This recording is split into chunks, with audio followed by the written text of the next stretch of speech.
Fox Sports. We are San Diego. The most famous home run in Pirates history, Bill Mazeroski, Game 7, walk-off homer to beat the Yankees in the World Series. It's the Pirates and the Padres coming up.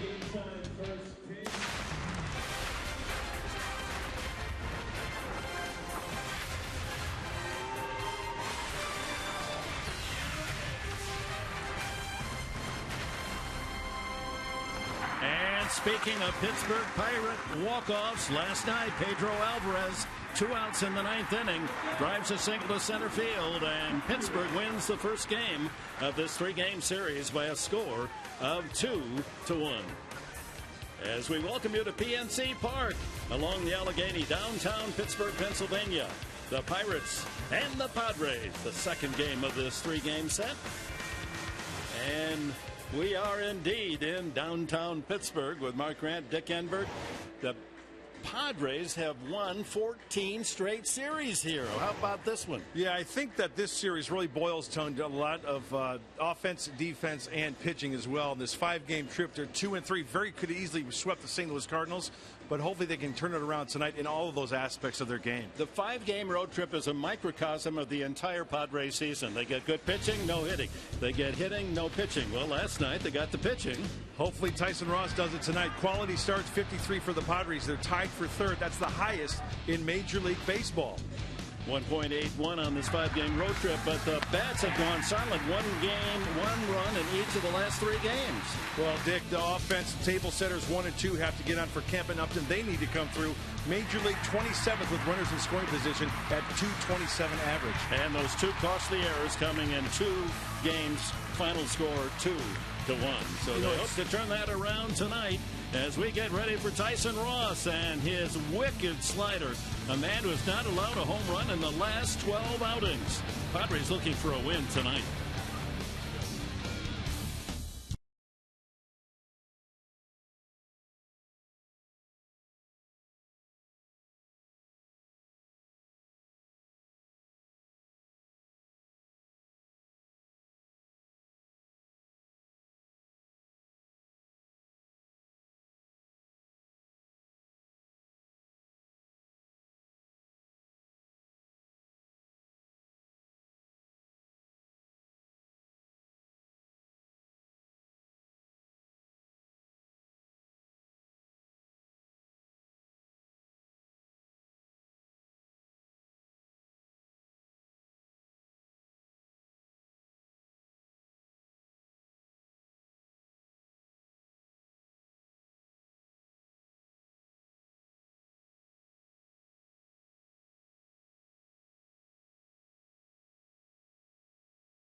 San Diego presents Padres Baseball, brought to you by Petco.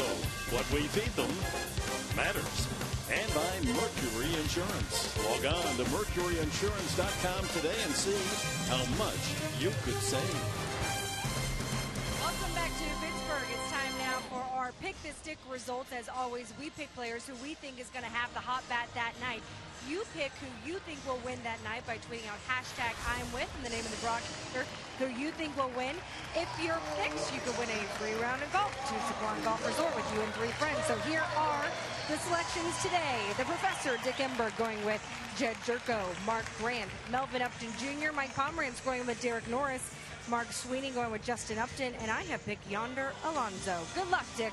All right, thanks, Chris. I'm going with a sentimental choice with Jerko's family and friends here from West Virginia. Just got a feeling that he wants to show off with a long ball.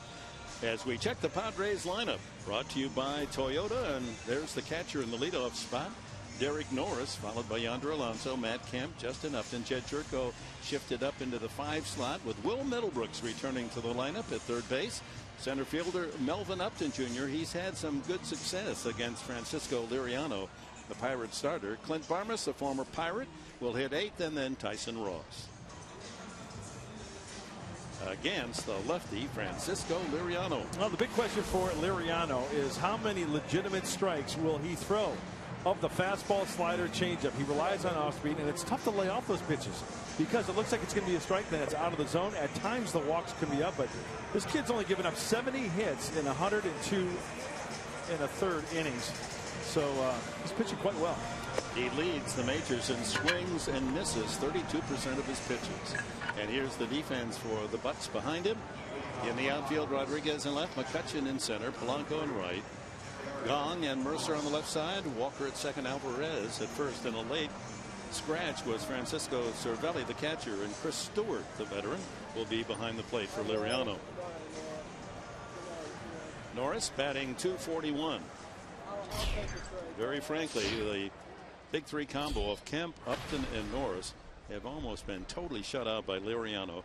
The combination of the 3 hitting 2 for 31. Maybe tonight's the night to break out. And we are underway in Pittsburgh. Ball 1. Norris just 1 for 10 against Liriano. Leading the club, of course, in doubles with 20, 11 home runs. 2 balls, no strikes. There it is. You would want more from those 3. 2 hits, 31 at bats, and 14 strikeouts against the lefty Liriano. That trend stops tonight. Get it going against Liriano. I like it. The big thing about Liriano, his slider has such a big top to bottom break on it. A lot of pitches are balls, but you just think it's going to be a good pitch. Tough to lay off. You're right. 2-2. That looked like that changeup, Dick. Same arm slot, same arm swing. Liriano, and way out in front of it is Derek Norris. He leads all major league pitchers in the least number of throws in the strike zone. He's getting hitters to swing at balls that are tough to hit. And there's an example. Norris goes down swinging for the first out. It's the changeup again. It's almost like a split grip. Call it a changeup, call it a split, call it a darn good pitch. And Derek tries to let that ball travel. But way out in front, out of the hand, it looks like a fastball. Floats up there. And you're way behind it. Yonder Alonso has had good success hitting left-handed pitching. Continues to lead the Padres with a .307 batting average. Had a couple of hits last night. Shift almost on. Shortstop Mercer is, well, there he is. The ball finds him just on the second base side for the second out. He was about 10 feet on the shortstop side, positioned perfectly to throw out Alonso. 2 quick outs, and here's Matt Kemp. Kemp's average down to .239. He is 0 for 11 against Liriano.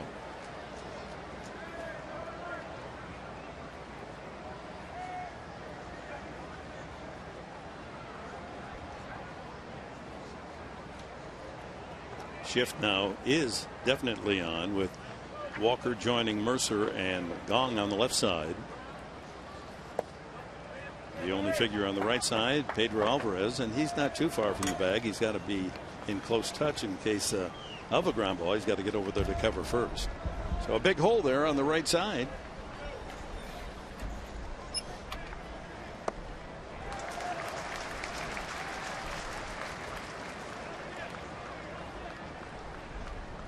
Well, if this shift is going to continue, everyone's saying the same thing. The hitters just have to adjust, make changes. Ground ball fair, and a nice stop at third by Gong, and throws him out.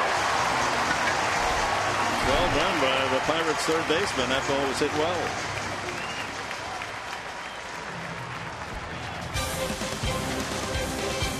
Right over the bag, and then Gong raising and firing a strike across for the out.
There's also one of Honus Wagner, and of course of this man. We are family, Willie Stargent. As we check the Pirates lineup tonight, brought to you by Hyundai. Gregory Polanco leads it off with Neil Walker in the second slot. Andrew McCutchen with a 13-game hitting streak bats third. Jung Ho Gong in the cleanup spot. Jordy Mercer moves up to the fifth position. Pedro Alvarez hits sixth. Sean Rodriguez in left field seventh. Chris Stewart behind the plate, and Liriano hits ninth. And the Padres scouting report is brought to you by the Tilted Kilt. Hey, right-hander Tyson Ross strikes early and wipe him out with that slider late.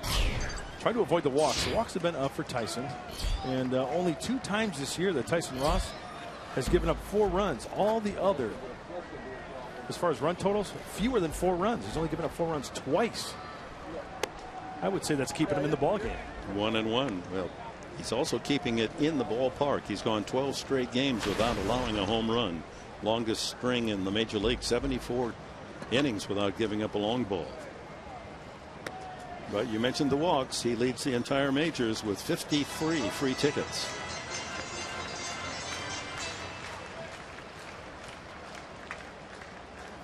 Now that is tough to do in this day and age. Only 3 home runs for the entire year allowed by Tyson. High fly ball to left field. Upton into the corner, running out of room, and makes the catch. Polanco going the opposite field. Read well by Upton.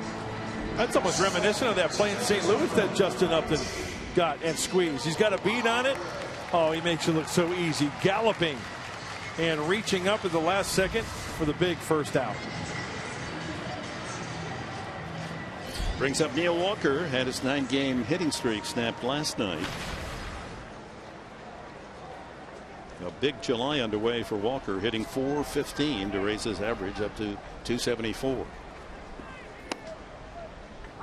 Fastball at 94 for the strike.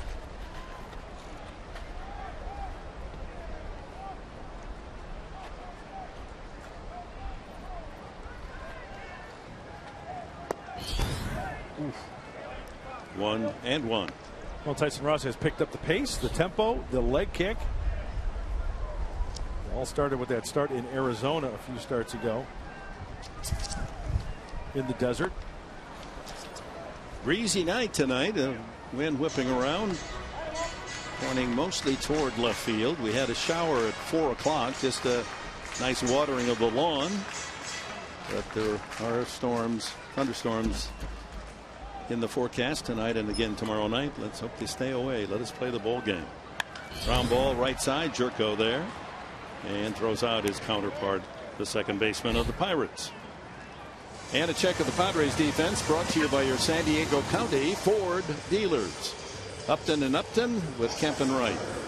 Middlebrooks, Barmas on the left side. Jerko at second. Alonso at first base with Norris behind the plate for Tyson Ross. Here's McCutchen, the all-star center fielder. Leads the team .299 average. Leads in home runs with 51. Or runs batted in with 51. He has 10 home runs.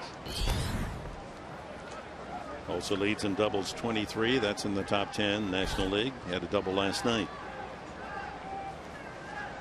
Scored both runs in the 2-1 Pittsburgh win.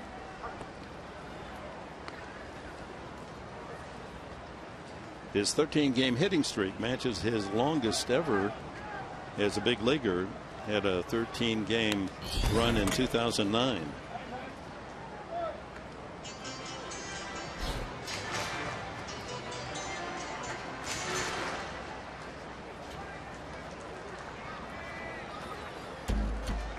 Pirates fans feeling very good about how the team has progressed this year. They're now 14 over 500. That's their best mark of the season, and have a chance to gain a game on the leaders in the NL Central, St. Louis. The Cardinals lost to the Cubs this afternoon. Pittsburgh starts 6 back of the Birds. Strike 3 called. He gets the call on the inside corner from Jerry Meals. McCutchen didn't like it, but Tyson Ross has matched Francisco Liriano. Works the first inning. 1, 2, 3.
Welcome back to Pittsburgh No Score here in the top of the second. Pat Murphy met with his team before the game today, and the point of it was he wanted to encourage his guys and remind them that they've been playing very well on this road trip. And while they may be 2-3 right now, the point of it was that you're 1 out, you're 1 error, you're 1 bad pitch away from being 5-0 at this point. And while the record may not be what you want it to be, you've played extremely well, and he knows that the big 3 we've named, Kemp, Upton, Norris, haven't been hitting as well. But once those guys get hot, you could go and be undefeated the rest of this road trip. So trying to spread some encouragement and some positivity throughout the clubhouse, guys. Yeah, thanks, Chris, for that report. You're just giving a little pep talk here, and every player do a little bit more. Not ask one player to do it all, but just live up to your potential. Upton on his way to the All-Star game as the only Padre representative with his 14 homers and 46 runs batted in to lead the club. Oh, I love the tab there. Yes, All-Star Justin Upton. Nicely done. Upton, Jerko, and Middlebrooks here in the second inning against Liriano.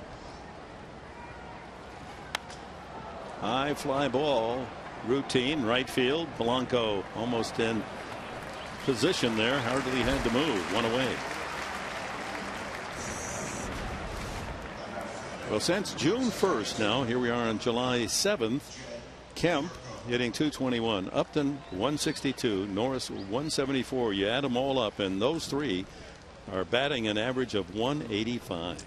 Yeah, and regarding the those numbers in that meeting that manager Murphy had, it's not only the manager and coaches talking to the players, it's the players talking to themselves. I mean, let's face it, it's a grind. It's a long season. You have to look in the mirror. And one thing that really is apparent of the guys on this team, Matt Kemp has said it, Derek Norris has said it. They are very accountable. They have said we need to kick it in the backside and get it going. They've said it themselves. So not only the coaching staff and the manager encouraging, but also player to player. Matt Kemp's trying to pick up Derek Norris. Justin Upton is trying to pick up Matt Kemp. That's what good teams do, pick up one another as Jerko swings through that slider. Jed returning to near his home base. It's not too far from Morgantown, West Virginia. A couple of hits last night and 4 at-bats. He's hit well since returning from his visit to El Paso. Ball in the dirt, 2-2. He's 9 for 22. Had a terrific batting practice. He was hitting home run after home run. Yeah, and if he concentrates on trying to wear out left center or right center field, yeah, he can pull the ball with the best of them. When he gets a pitch, he can get on the inside part of the plate. Whoa, that one hits Liriano, and it shows you how bad the luck of the Padres is. There's only one man over on the right side of the infield that caroms directly to Pedro Alvarez. Now that is tough luck hitting. That's got to be a base hit. He stung it hard. Oh, he stung it hard, and Liriano got stung hard with that line drive. Hockey suit. Oh, you could hear that even on the field mics. That hit him right in the 47, didn't it? I'm cringing in pain just hearing that and looking at that. Almost carried on the fly to Alvarez. Wow. Oh, he squared it up and gets a 1-3 put out for his efforts. Will Middlebrooks, welcome back to Will, out of the lineup. And now feeling strong enough to go. That ball at 95+ miles an hour back to Liriano. Faster than it came in.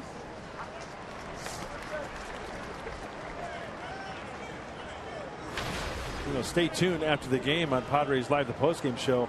I have a little sit down with Jed Jerko, and we talk about just that. Squaring up a ball, putting a good swing on it, and how you react when you are retired. What do you do the following at bat? How do you keep a clear mind, a positive mind after a good swing but a bad result? Middlebrooks has been on the bench for 9 games. Was injured at that ankle injury. Remember, he stepped on the weighted bat against Arizona. And he hits a ball to right field for a base hit. Welcome back, Middlebrooks. That bat has been missed. A solid single to right field. Talk about making adjustments, Professor. Talk about beating the shift. Will Middlebrooks, look at him shorten up on this swing from Liriano. Eyes it and just shortens up on the backside. A little game of pepper. 3 guys on the left side. Sorry about it. I'm going to take your shift and take it the other way. Brings up center fielder Melvin Upton. He's had the only success against Liriano of a Padre. Past years, 8 for 22 with 3 doubles. So far in that San Diego uniform, he's 7 for 46. There you have it, 364 lifetime against the lefty. Picked off last night, one of the breaks of the game.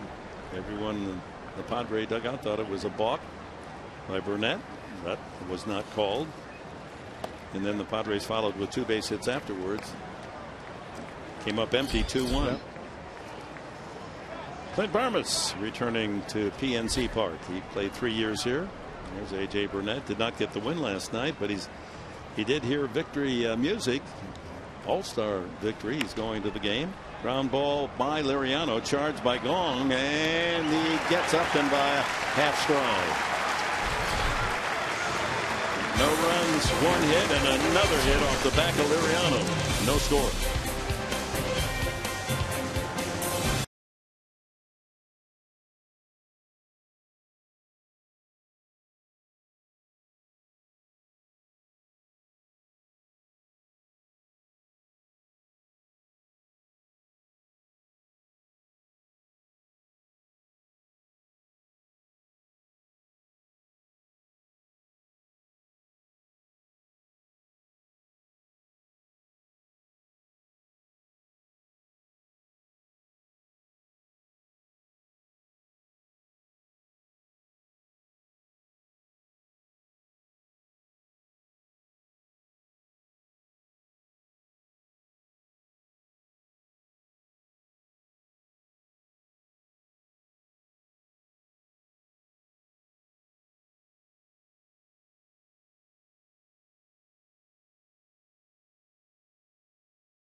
Fan of the game.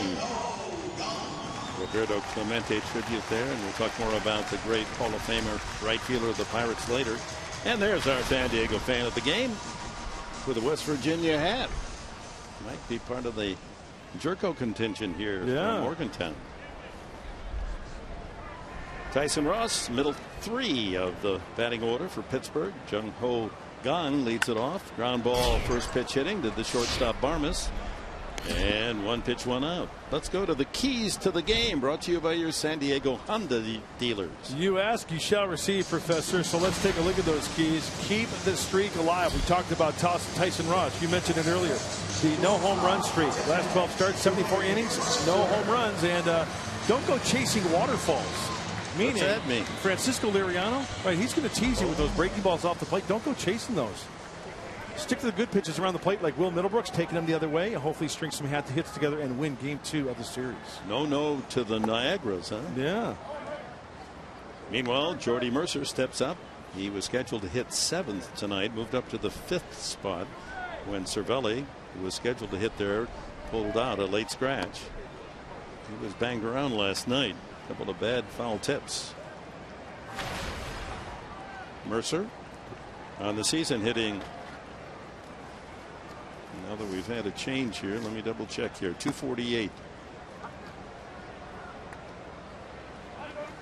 But in the last 14 games has had a hot bat, 370. And he's hit Roswell 5 for 8.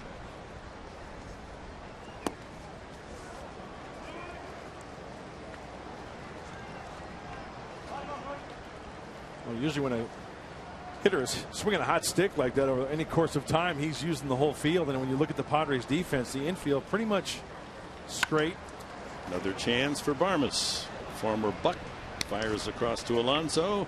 5 in a row now for Tyson Ross. Hey, this July it's coming up.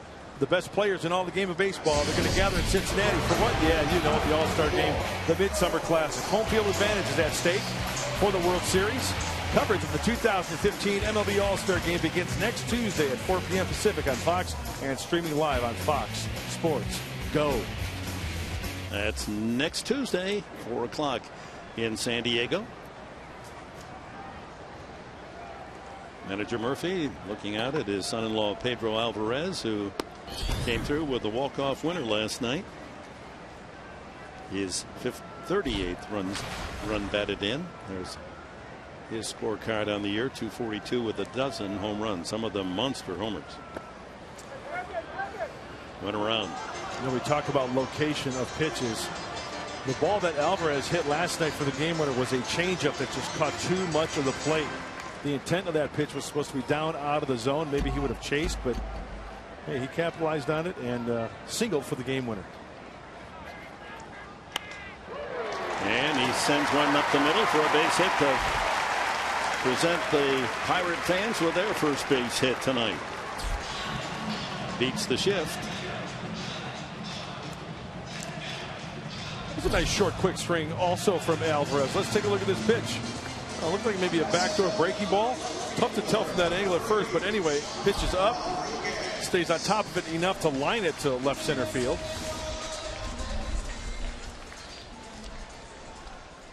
Brings up the ex-Tampa Bay Ray, Sean Rodriguez. Came over in the winter trade with a pitcher Buddy Borden going to Tampa Bay.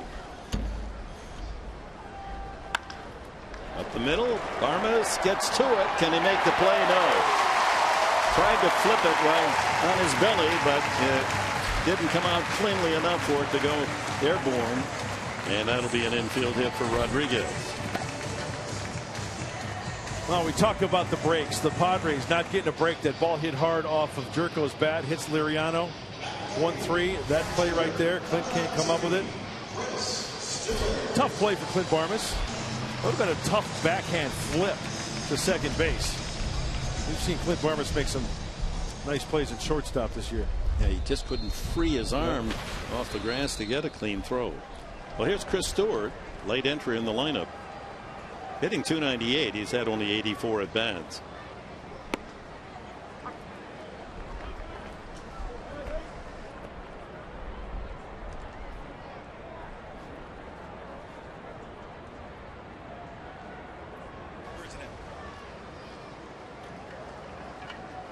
Stewart playing with his 6th major league team. First came up with the White Sox. 33 years of age. Riverside Community College.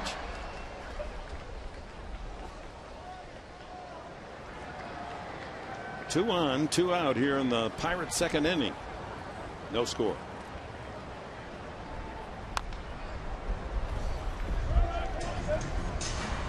Our closed captioning, as always, is brought to you by Wiener Schnitzel.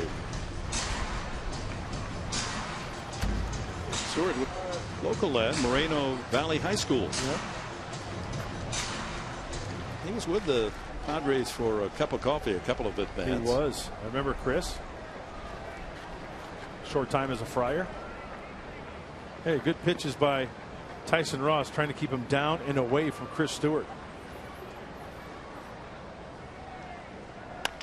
Another ball up the middle. Barmes again. Throw to first in time. Chris Barmes, all 3 assists in the second inning as the Pirates lead 2. No score.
right, thank you, Michael.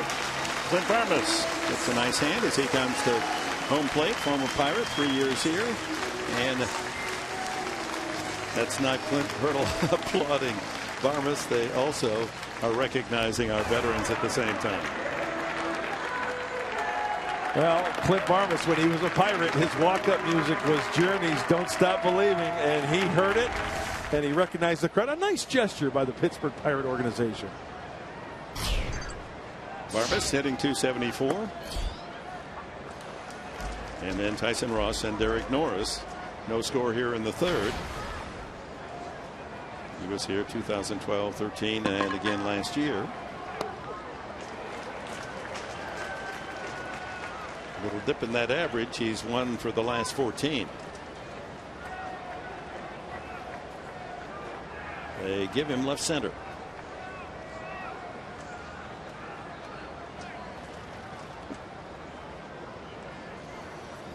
It's going to be interesting to follow the course of the game. Liriano, who shut out the Padres at Petco back in May. No runs and only 3 hits, 11 strikeouts. A lot of the swings where it pitches not in the strike zone. Nubbed off the head of the bat foul. You know what would be interesting if a team conducted a test, an experiment, and the philosophy would be go up to the plate against Francisco Liriano and don't swing. Don't swing and see what happens. Would bases be loaded within 15 pitches? Would you be called out on strikes?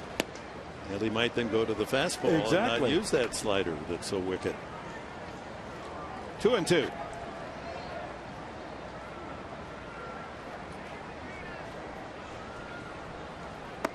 And he gets him. That's the slider. Yep. Down and in to the right-handed hitters. Tough to hit. Tough to square up. It's so hard to lay off. Now, if this ball is taken, is it a legitimate strike? Very tough to tell. You know, they've got stats for everything. I want somebody out there to figure out when a pitcher pitches a legitimate strike, whether it's taken, obviously called, but swung at and missed. If that they've got that. I'm sure they do. Yeah, they've got somebody monitoring that.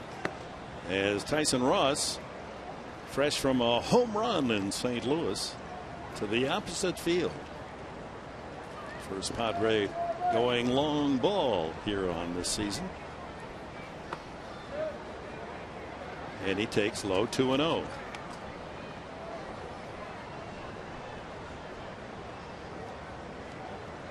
Hey, Tyson's got opposite field power. We know that. Short porch in right field.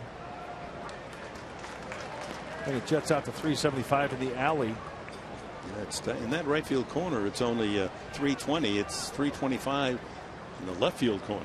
If you pull it either way, pretty good chance at coming up with a home run. He tried to bunt his way on, and it goes 2-2. There's the right field line. The wall is 21 feet high there. Number 21, Roberto Clemente, the right fielder. Nice touch. So they made the wall 21 feet high. You see the 21s out there to mark the remembrance of one of the greatest players in many generations.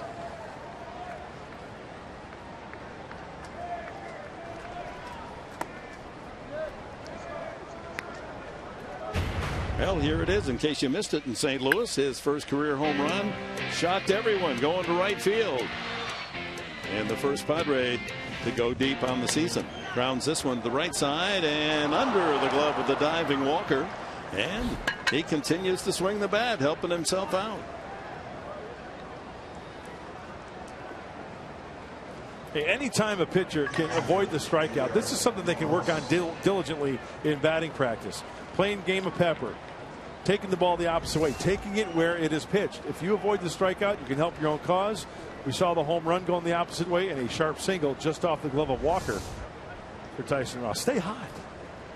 So, top of the order, Derek Norris struck out swinging, opened the ball game. He's got a 2-game hitting streak going. He'll remind his teammates of that. Ground ball to third, could be 2. There's 1, back to first. Not in time. We've seen it all season long.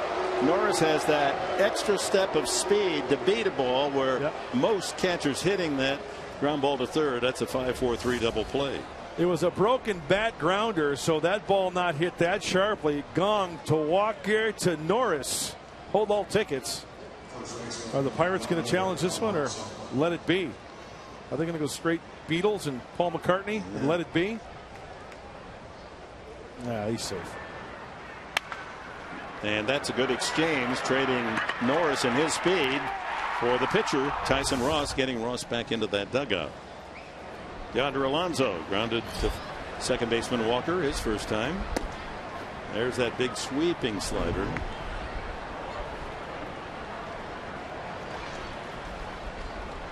Well, the last 3 games on this road trip, the Padres have scored 1 run in each of the 3, and they only have 5 runs in the last 4 games.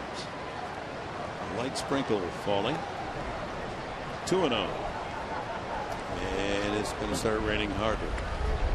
Either that or they just announced they're giving away free beer. That's chasing the crowd back for cover. And the wind picks up, a precursor to most storms. And the umpires have said bring out the tarp. So we're going to have a delay right here. Wicked winds now blowing paper and what all at 7:42 Pittsburgh time. Our second shower of the late afternoon, early evening. Players and fans head for cover, and maybe the announcers just as well. Hold on, Dorothy, it'll be a good trip.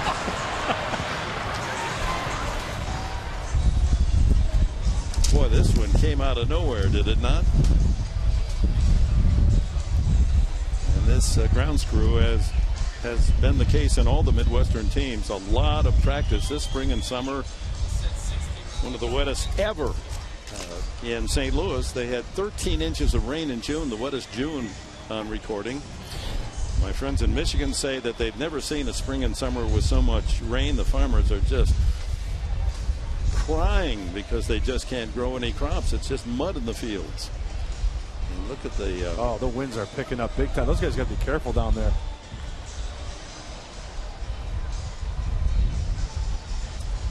So the rain comes with 1 out in the top of the 3rd inning. The Padres have a runner at first and Yonder Alonso at the plate. No score in the game. Hopefully this is short-lived, and we'll be right back with baseball in Pittsburgh. But while the rains fall, let's go to San Diego. Mike and Mark.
I talked with Pat Murphy just a couple of minutes ago, and he said that Tyson Ross is going to be out of the game and Frank Garces is going to pitch. I want to show you kind of both of the statistics with Francisco Liriano and Tyson Ross. Liriano is going to pitch. Now, Pittsburgh's at a disadvantage because they don't have a day off, so that would mean using extra pitchers. Now, since the Padres do have a day off, they can play around with the schedule a little bit more. And Pat Murphy telling me that since Tyson only pitched the 2 innings, they're going to pitch him on the last day on Sunday in Texas. Now, he did not say how the rest of the weekend schedule would work out, but that gives Tyson some more innings before they head off to the All-Star break, and Frank Garces will come in the next inning, gentlemen. All right, Chris, that's a great report. Now, with the off day Thursday in Texas, that would still put Ross on a 5-day pitching pattern, and we'll see who might work the Friday-Saturday series. Will Despaigne step aside and allow Shields to pitch Saturday? Just kind of a wait and see. And I'm sure that Pat Murphy and Darren Balsley looking under every certain situation and talking to their pitchers. They want to keep guys on certain days rest. They don't want to have too much rest. So we'll just have to wait and see.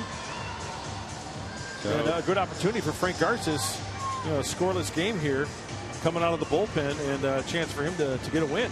Now, the Padres trying to protect that remarkable record of winning 14 consecutive series here in Pittsburgh, going all the way back to Tony Gwynn's days. 3rd longest road series streak of all time. And Khalil Green with a home run there. Some of the stars for the Padres in the past, and Adrian Gonzalez going deep. So PNC Park has been very friendly to the visitors from San Diego.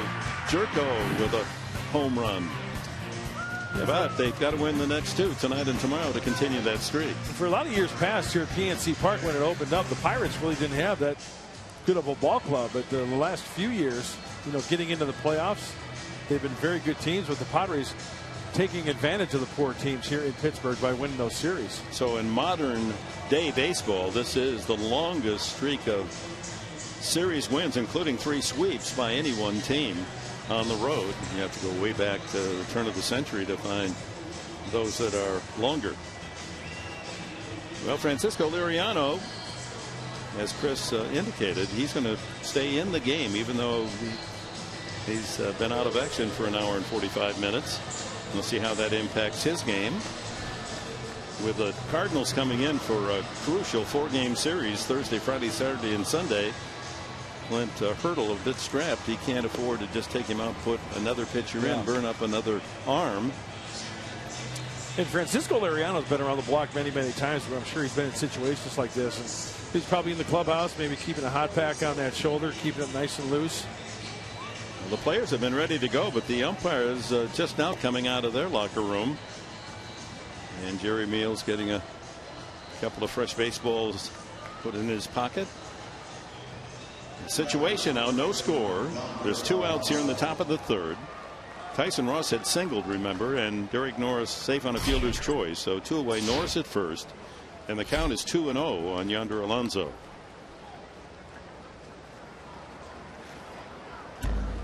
Shift on. Only the 3rd baseman Gong on the left side of the infield, and he's closer to 2nd than 3rd. Some slippery spots in the outfield and on the warning tracks. And Alonso comes out swinging at the fastball.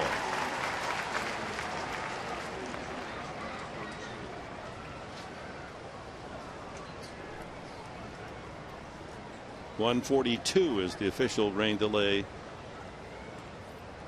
on the Storm. 3 balls and a strike now to Alonso. Matt Kemp on deck.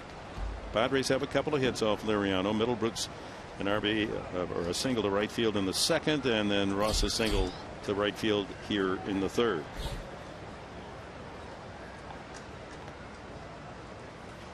And he walked him.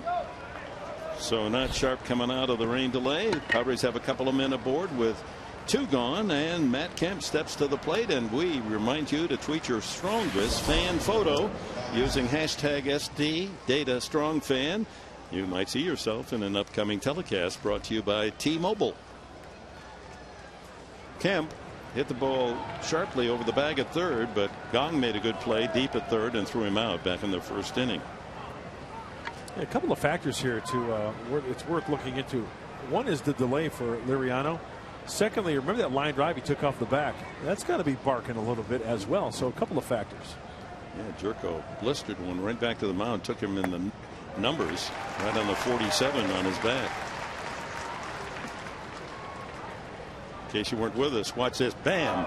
Hit so hard off his back that it carried almost on the fly to Alvarez, and Jerko, tough luck hitting, is out 1-3. And 2 swinging strikes. Matt Kemp in the hole, 0-2.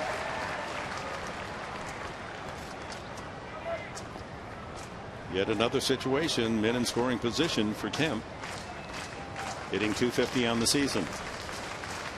You know, some guys might go to the clubhouse and just sit in front of their locker. Some of them might watch video. Some might take BP. The main thing is got to stay stretched out.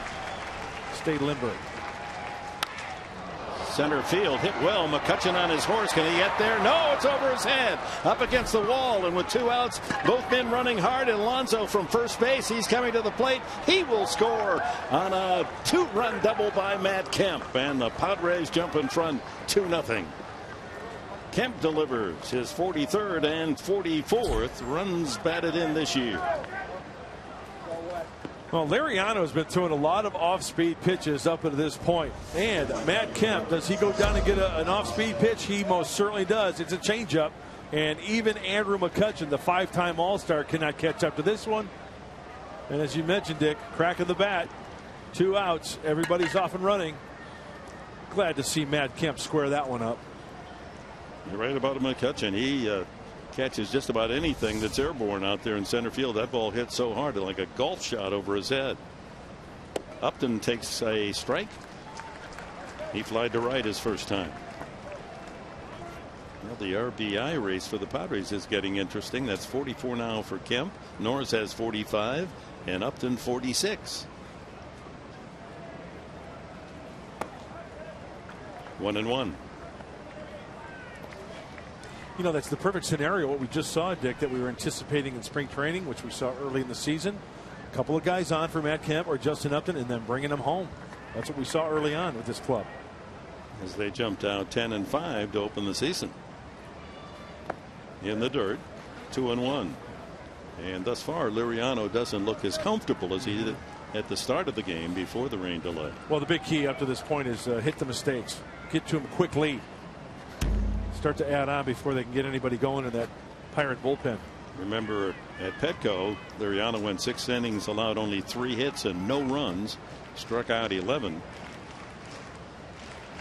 Padres get to him for 2 here in the 3rd.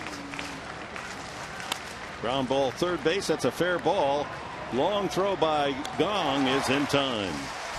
Well, Gong shaded behind the bag, able to deny Upton an extra base hit. But Matt Kemp, a drive deep to center field, rattles off the screen, and 2-run score. The Padres lead at 2-0.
presents Padres Baseball, brought to you by Sequan Casino, only 25 miles from Petco Park.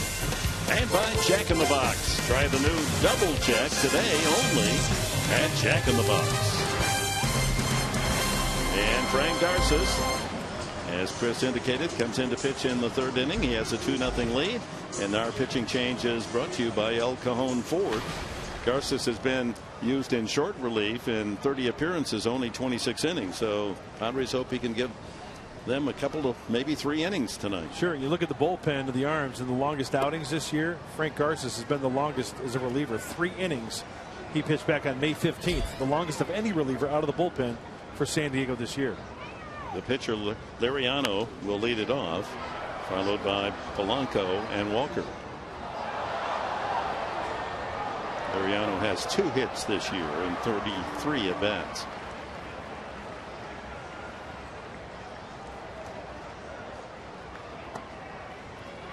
So Tyson Ross goes 2 scoreless innings, 2 hits, no walks, and 1 strikeout. He will not figure in the decision. Chance for Garces to pick up a win. He'd have to go at least 3. Fastball misses off the plate. 2-2. Well, judging by Liriano, he wants no part of Frank Garces. His first move is out of the box. You know the old term as a kid, stepping in the bucket? That's exactly what Liriano is doing. He's well off the plate already. And watch his first move. He doesn't want any part of it. Yeah. Frank's got to just throw it right down the middle. And he goes to a full count.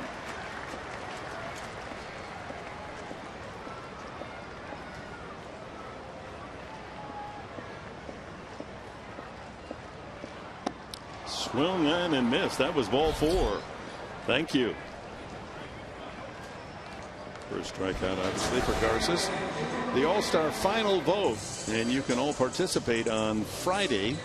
It ends Friday at 4 o'clock Eastern Time, 1 o'clock on the West Coast. There are the 5 National Leaguers. One of those will be the extra on the roster. You like Kershaw, Cueto, Martinez, the young right-hander from the Cardinals, the relief pitcher Familia with the Mets, or Tulowitzki. You'll get a chance to vote, and 5 good candidates. Professor, you're the manager. Who are you taking? Tulo. I would think the same thing. I would want that bat in the lineup, don't you think? Well, he's hit 4th, I think, best average in the National League. It's always nice to have an arm, but it's also nice to have a bat like Justin Upton. His bat will be raring and ready to go in Cincinnati. Leadoff hitter Gregory Polanco lined to left field his first time, and Garces falls behind 2-0. Liriano doing Garces a favor, swinging at ball 4. He's got to throw strikes. There's a fastball strike at 91. He gets a lot of velocity out of that little body. He sure does. He's blessed with arm speed. You know, not too many people. You know, there are guys who are 6'5" that don't have the arm speed. There are guys who are 5'10", 5'11" that could just bring it. One guy comes to mind, Billy Wagner. He's a short left-hander. He can throw about 100 miles an hour. Garces is only 5'11" and 174 pounds. He has to have his ID when he comes to the ballpark. They don't believe he's a major leaguer. And he walks Polanco.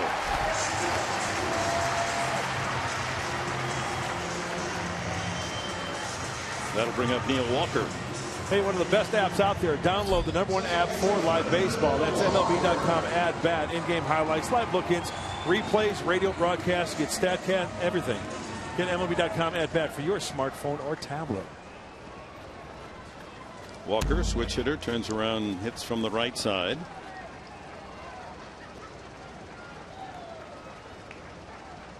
Hitting .233 from this side. Much better left-handed, .282.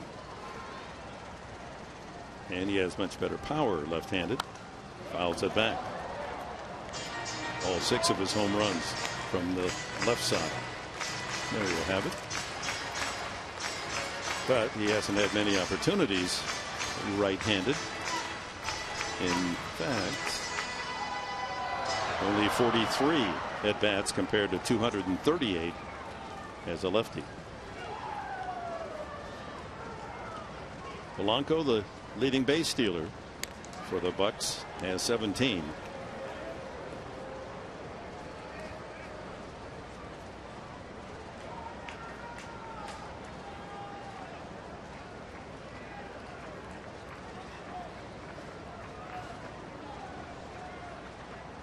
Outfield playing Walker dramatically to hit to the opposite field. 1-1.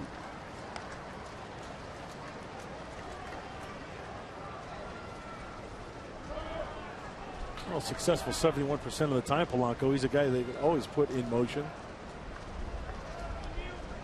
A lot of moisture on the infield dirt, a little thicker than normal. It's a slower track. 2-1.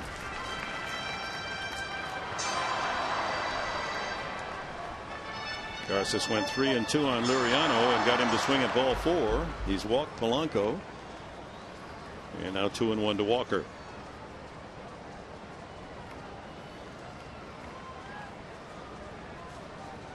Infield saying, give us a ground ball. We'll try to turn 2.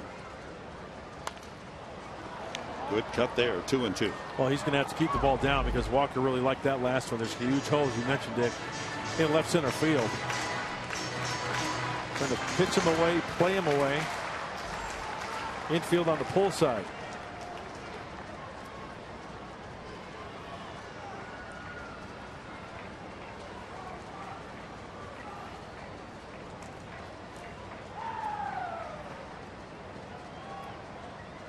Yeah, that last pitch was right down the middle of the plate, wasn't it? Yep.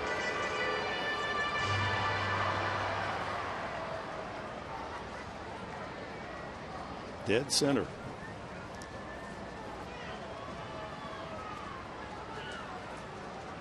Two balls, 2 strikes.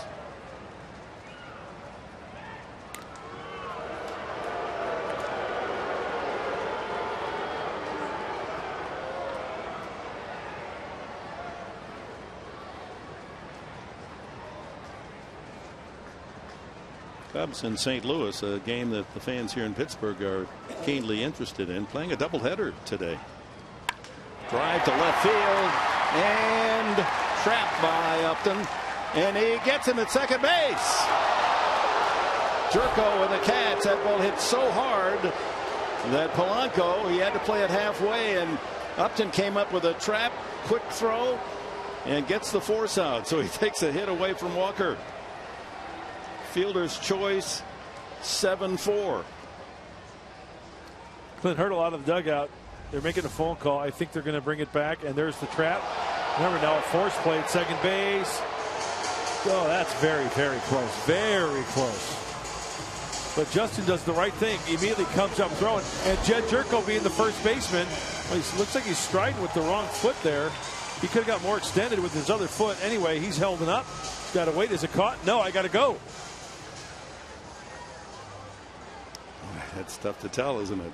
Yeah. Looked like Jed was striding with his wrong foot.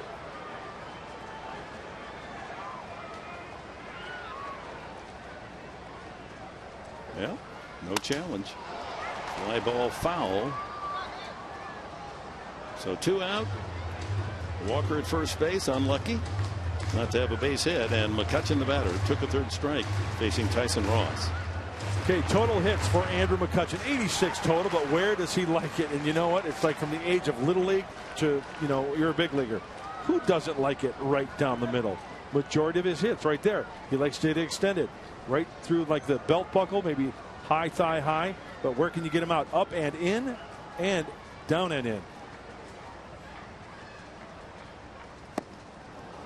Good pitch there. Had him out in front. 0-2. Going to his 5th All-Star game a week from tonight.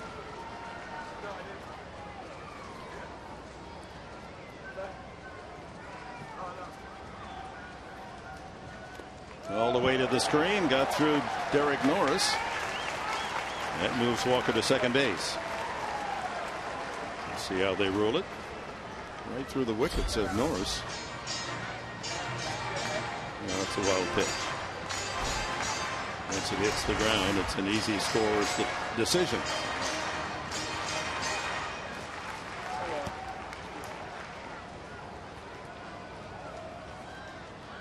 You set the table for the Pirates' best hitter. 1-2 the count.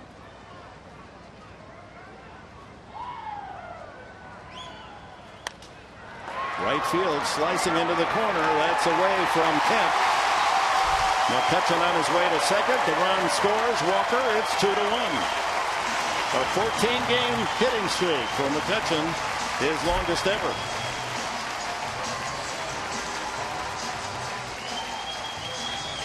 And the wild pitch factors into that run. Well, we take a look at the left-hander's pitch. Up and away, even off the plate. But Andrew McCutchen, we know he's got good plate coverage. That's just a pro hitter.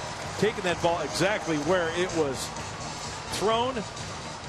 Straightens it out. Usually a ball down the line like that, it's going to slice foul. But for McCutchen, 24 doubles. Tied with Frazier and Rizzo. 4 ahead of the Padres' Derek Norris. And he hits Gone with a curveball. Obviously no intent there. So Gone goes to first base. 2 on, 2 out for Jordy Mercer. A shaky start for Garces. And the veteran Barmes is going to come in and, oh no, that's Alonso actually coming in to encourage him to settle down. It's okay. Darren Balsley there as well. And the rain starts to fall again here at PNC Park. This could be one of those nights that is going to be endless.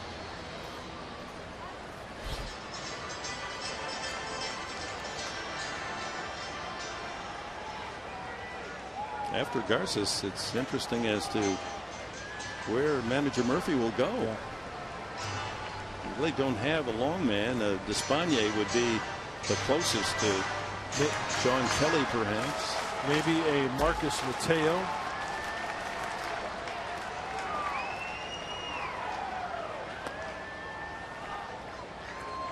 On the outside edge, strike 1 to Mercer. Grounded to short his first time.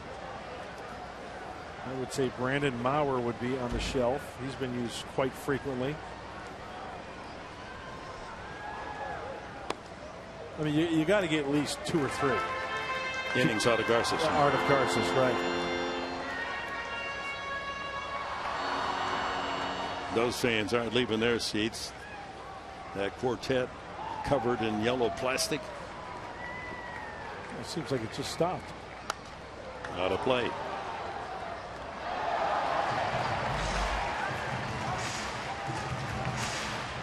As we mentioned, his first at bat, Mercer in the last 14 games has given Clint Hurdle a good bat down in the lower part of the lineup. He's hitting .370 in those 14 games. He's moved up tonight only because of the late scratch of Francisco Cervelli, the catcher. Runner goes, and a ground ball, 1 hop to Barmes. He knocks it down, no play. Bases are loaded. Ruled a hit. Oh, 1 hopper on that last hop kind of handcuffs Clint. He's thinking about going the short way for the force, but nope. Everybody is safe. That's a generous ruling, giving Mercer a base hit. Bases are loaded. McCutchen goes to third. Gone to second, and Mercer loads him up. And here's the home run hitting first baseman Pedro Alvarez. Singled to left center his first time. With the runners going, that made it more difficult for Barmes. And there was movement in front of him. He had no play at all at second base. So he had to field it cleanly in order to get it out at first. Playing Alvarez to pull. Clint Barmes now on the first base side of second base.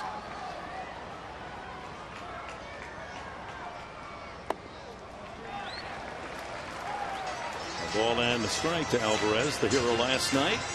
2 outs in the 9th inning. Walk-off single in the 2-1 Pittsburgh win.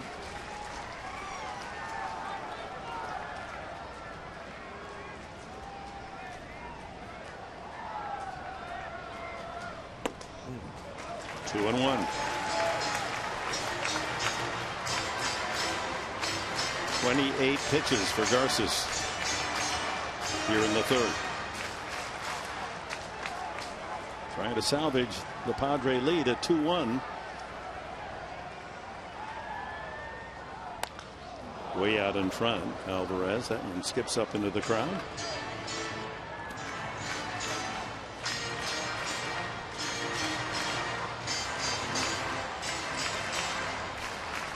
Attaboy, young man. You're going to enjoy playing catch tomorrow. 2 balls, 2 strikes, 2 outs, and the bases full of Bucks. Swung on and missed, strike 3. Oh, did Garces need that one? And the inning comes to an end, and the Pirates get only 1 on a couple of hits and leave the bases loaded. It's 2-1 San Diego.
Kind of dictated going down and getting every day at bats. I think the way the season was going at that point, I wasn't getting very many at bats, and for me to find my groove, I think I need those at bats. So it made sense to go down, get those at bats, kind of find my swing, get it to where it needs to be, and I think it's paid off, as we can see. And Jerko is 9 for 22 coming into the game since returning from El Paso. Should have had a hit first time up. He sent a laser right through the mound, and Liriano just turned his back on it, struck him right in the middle of the back, and carried him right directly to Alvarez for the putout.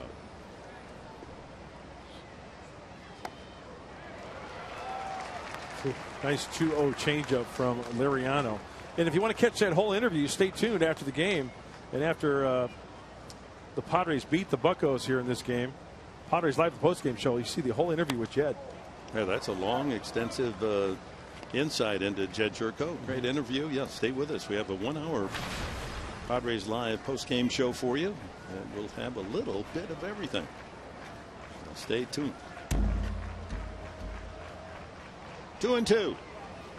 And he chases that slider in the dirt. Strike 3. Those are the pitches that we were talking about earlier, that Liriano doesn't throw you a strike. Tough to lay off, and through the course of his career, he's proven that. Hitters still swinging at it. Why? Out of the hand, it looks good, and then in the dirt, swung on and missed. Not a legitimate strike out of the hand of Liriano. Middlebrook singled to right field his first at bat as he returns to the lineup after missing 9 games with that ankle injury. And takes a strike. Generous call by plate umpire Jerry Meals.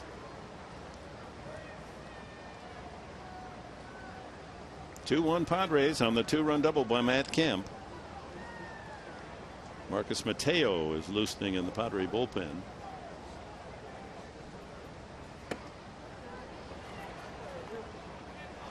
And with the rain delay, one wonders how long Liriano would be able to stay down. He's at 55 pitches here in the 4th inning. pulled foul past third. Light rain is falling. It's almost as if St. Louis and Pittsburgh saying, you've got a drought in California. Yeah, don't be afraid to have Mother Nature go to the West Coast and dump on us for a while. Here it comes harder. Shot to third. Boy, Gong is playing a solid third base tonight. 2 away. Time now. Oh, I love this. Tools of the trade.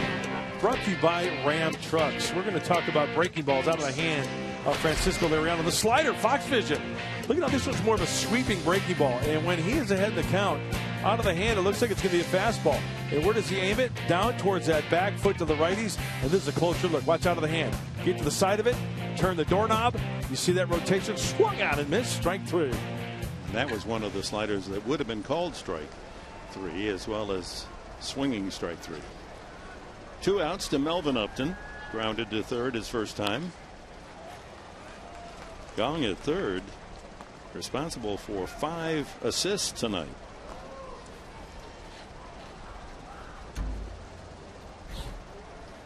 Hey, who needs a slicker? Kind of juicy out there, isn't it? Foul tip. No, that's a gamer. That is a Pittsburgh Pirate gamer fan right there.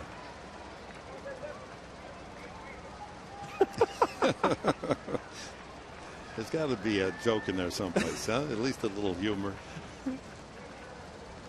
They're the most loyal. The ladies of baseball. They don't give up on their team nor with the bad weather. High to Upton. 1-2. She looks happy. Uh-oh. Hey, Buckethead. That's got to be at least 8 1/4. Size of the head I'm talking about. In the service, he was a colonel. Very nice, Professor. The down low. 2-2.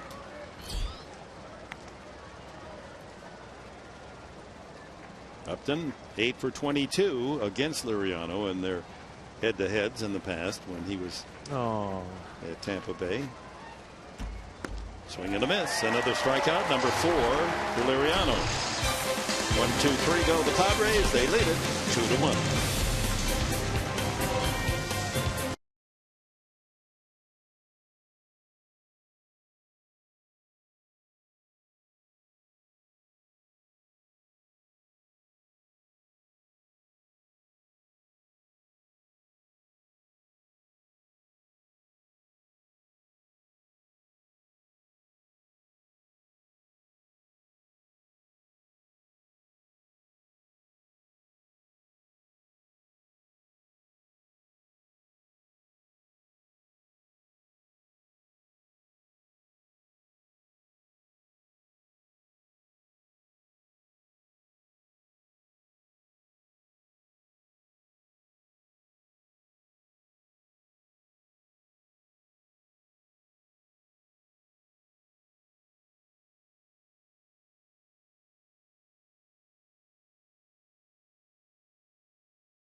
All right, thank you, Michael. And we might see Gallardi on Sunday. Again, the news is that Tyson Ross pulled out of the game with a long rain delay. Will pitch on Sunday prior to the All-Star break. Garcia's taking his spot. And a line drive foul off the bat of Sean Rodriguez. Chris Stewart, and then the pitcher Liriano to follow here in the bottom of the 4th inning. Well, Frank Garcia needs to make an adjustment. Too many pitches thrown that last inning. Padres still lead by a run, but a quick inning would be very, very key for Frank. Rodriguez, an infield single up the middle his first time. But the Padres come into Pittsburgh with the Buccos shorthanded by injury, including Francisco Cervelli, their catcher, hitting right at 300 tonight, a late scratch. And Rodriguez is in the lineup because Starling Marte left the game with a couple of days ago with a left side injury, and Josh Harrison is out with a broken, or at least a thumb tendon injury, and a head first slide at second. So 3 of their big bats are not in the lineup.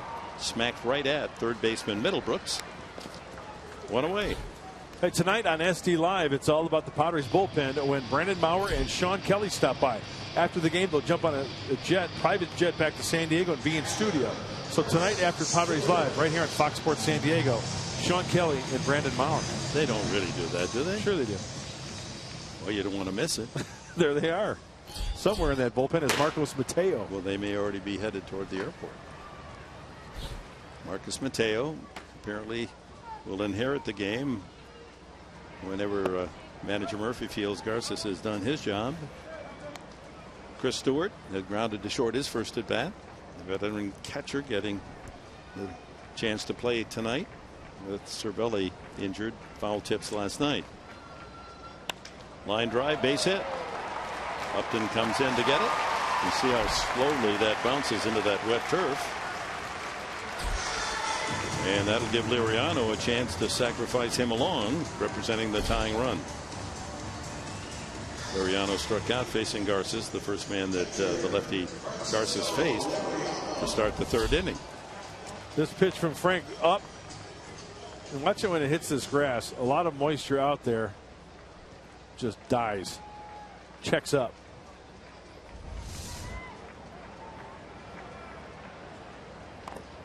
Fouled on the bunt try.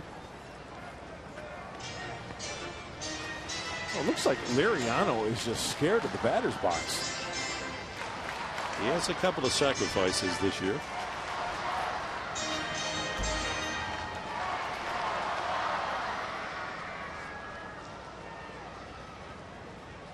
Well, Middlebrooks is like playing a Little League third base. He's about 60 feet away on the grass.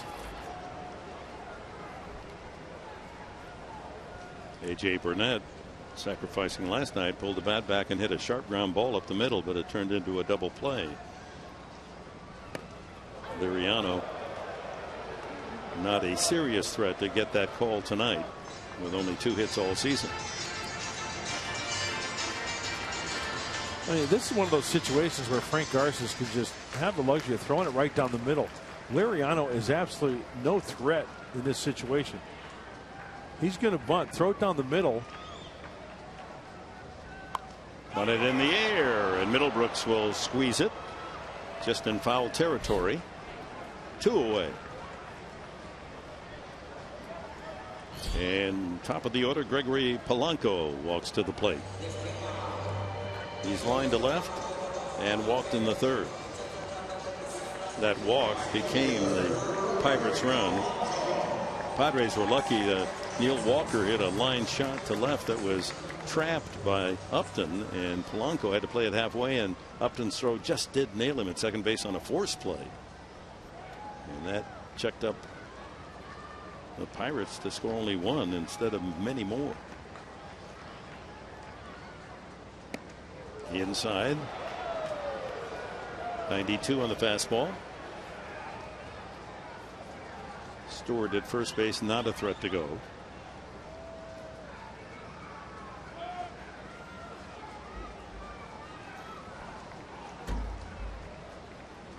Polanco snapped out of an 0 for 15 streak with a hit last at bat last night. Sends this one to left. Upton right there. Almost in his tracks. And the 4th inning in the books. Padres 2, Pittsburgh 1.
September 2006, the Pirates and Padres, and San Diego pitcher Chris Young no hits Pittsburgh into the 9th inning. When Pirates pinch hitter Joe Randa silences the Petco Park crowd with a 421-foot shot to center field, the Padres would go on to win the game 6-2, allowing just that one hit. And to this day, as you know, Padres continue to seek their first ever no-hitter. So close. Joe Randa, the Joker, got Chris Young that night. Pinch hit, home run. It's going to happen. Yeah. And it's going to be fun when it does. Clint Barmes leads off, 5th inning. Padres 2, Pittsburgh 1, and a shot to left field, base hit. The former Pirate drives one into the wet grass and left, and the Padres have their leadoff man on. That's a 4th hit off Liriano. It's going to bring up a pinch hitter. Brett Wallace was in the on-deck circle, and he strides to the plate.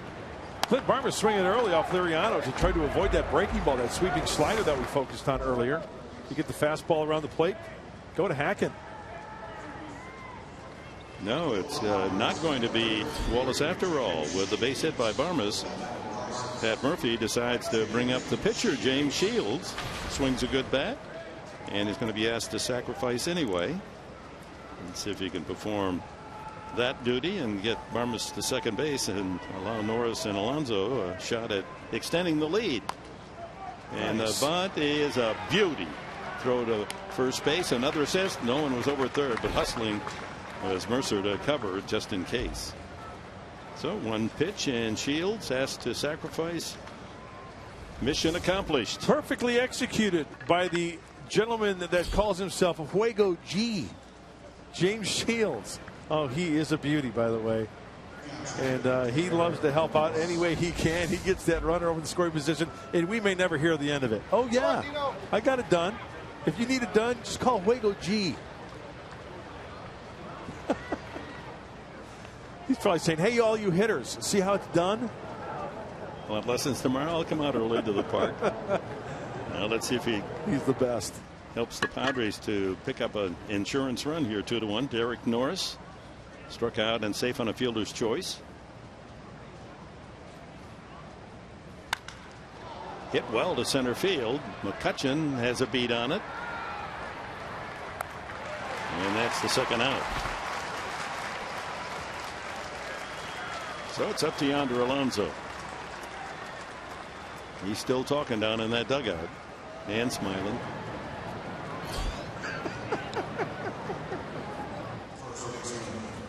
How can you take me out of the game? Yeah. Put me back in there. Good thing we don't have the DH. He'd be campaigning Alonso with 2 outs, runners in scoring position, just at 250. 5 hits, 1 home run. He is grounded out and walked, scored one of the 2 runs back in the 3rd. The 2 that came home on Matt Kemp's double. If you're just joining us, the rain delay occurred with Norris at first base, safe on a fielder's choice. When play resumed, Liriano walked Alonso, and Kemp then hit a laser over the center fielder McCutchen's head to drive in 2. So Garces gives the Padres 2 innings. Takes them to the 6th. Alonso a chance to add to the lead.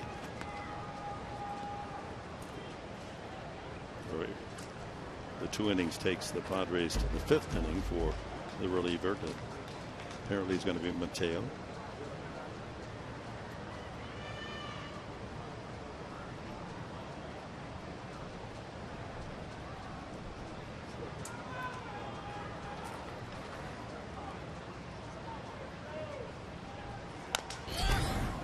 Ground ball foul. You think this hasn't been a tough run for the Padres? They haven't scored many runs the last 5 games, to be certain. And here are the pitchers they've had to face in order, all of them with ERAs under 3. Waka, Martinez, Lynn, Burnett, and now Liriano tonight. You know, you look at that Cardinals series, they could have went either way. They split the series 2 games each, where the Padres could have swept the Cardinals very easily, and the other way around. It was nice to get out of St. Louis where they split. And now they're in a string until tonight of 3 straight games scoring just 1 run. They've got 2 tonight. And Alonso, 2 balls, 2 strikes.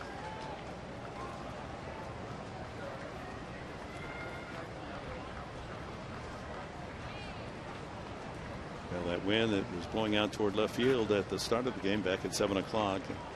Flag just barely unfurling now. 3-2. That's a good layoff on that breaking ball down and away. That's another one of those pitches where a lot of hitters will swing and miss, trying to entice you to swing just off the plate. Well, James Shields now in the ear of Mark Kotze, the hitting coach.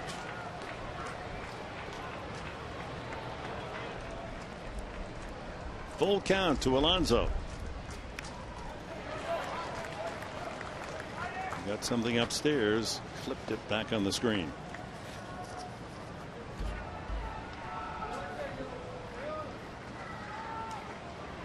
Well, it is a weeknight and a work day for a lot of folks here in Pittsburgh, so some of the fans with that nearly hour 45-minute rain delay have left for home. And another foul. A couple of good pitches this at bat for Yonder Alonso to do some damage. Had Kemp on deck. Kemp with a 2-run double. With the Padre lead 2-1.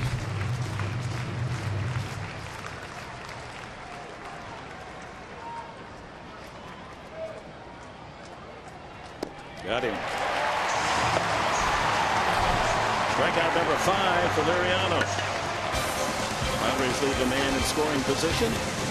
Liriano, with that slider, it is devastating.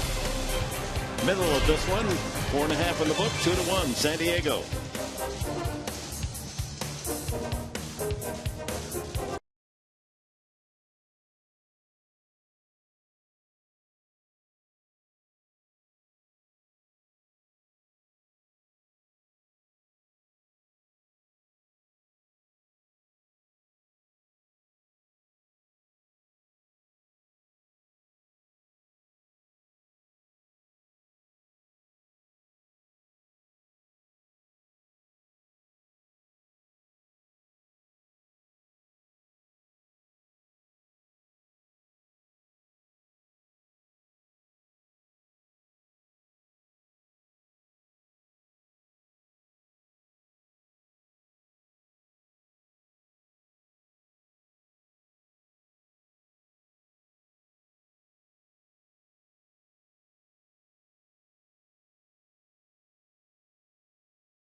Mateo.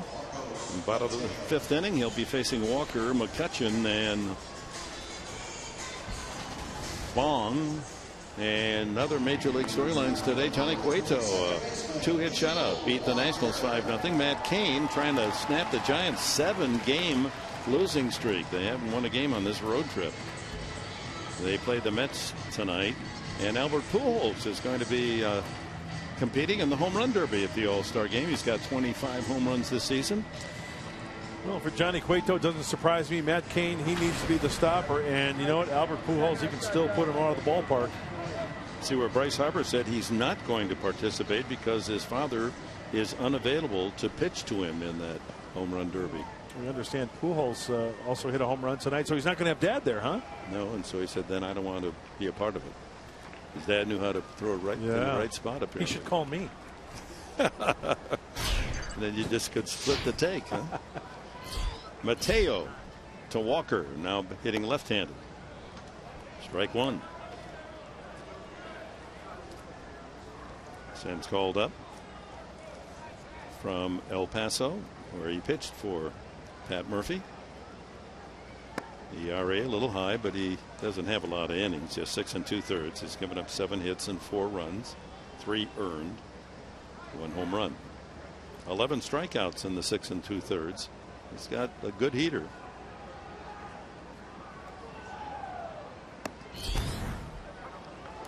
Strike 2. Well, mid-90s on the fastball from Marcos. He's got the slider, change up. Last time out was in St. Louis on the 4th of July that Saturday, an inning. Walked 1, struck out 1 Cardinal.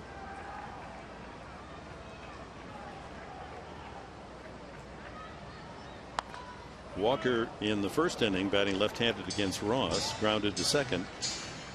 In the 3rd inning with the lefty Garces on the mound, hit right-handed, lined a single, we thought, to left field, but Upton able to charge it, trap it, and Polanco didn't have time to get to second base, so a force out there took a base hit away from Walker. And no one's going to get this one. So Mateo greeted by a leadoff single from Walker. Well, Pittsburgh sends a contingent of 4 to the All-Star game. McCutchen his 5th time. Garrett Cole, some are thinking he might even be the starting pitcher. 12 wins this year.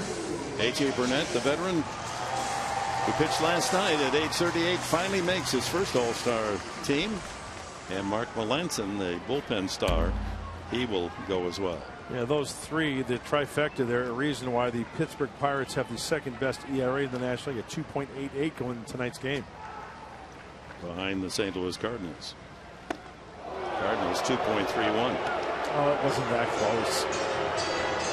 McCutchen struck out facing Ross and doubled in the run, doubled to right field in the 3rd versus Garces.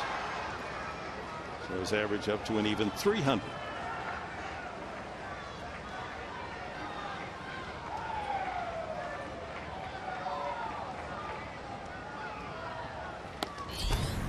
(2-0). Garces went 2 innings, allowed 1 run, 3 hits, walked 1, hit 1, struck out 2. Got out of that bases loaded jam in the 3rd by striking out Alvarez after 1 run hit scored.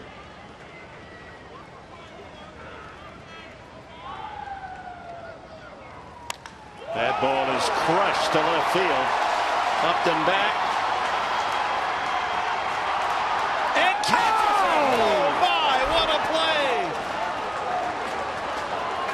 The home run away from McCutchen, beautifully timed, and leaps over that wall and left, only 6 feet high. He gets up there around rim level and takes it back into the ballpark. Timing is everything. This is a Grande Liga play. Go up and over, snatch it back.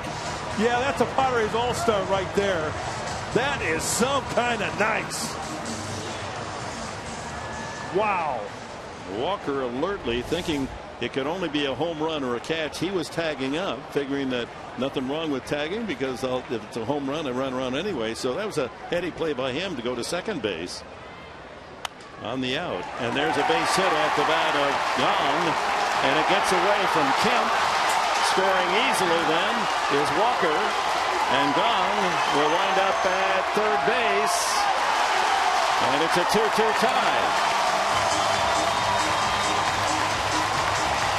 Single and E9. And that gets Gong over to third with still only one out. Oh, that's too bad. Gong really does a nice job of staying inside that baseball. He was jammed, but he got the hands through. Now we get to the ball hit to Kemp. Looked like Matt kind of overran it a little bit because that ball went by him on the other side trying to get to it. Gong keeps on running. After a spectacular play, the Pirates get on the board to tie it up. And now with a chance to take the lead, the infield comes in. Jordy Mercer, the batter. Padres have been guilty of some very critical errors on this road trip. Yep. The 2-1 loss and another 2-1 loss both featured an unearned run. And now the error by Kemp, who's been so reliable and right. Remember, it's a wet outfield. They have not charged Kemp with an error. They're calling that a triple.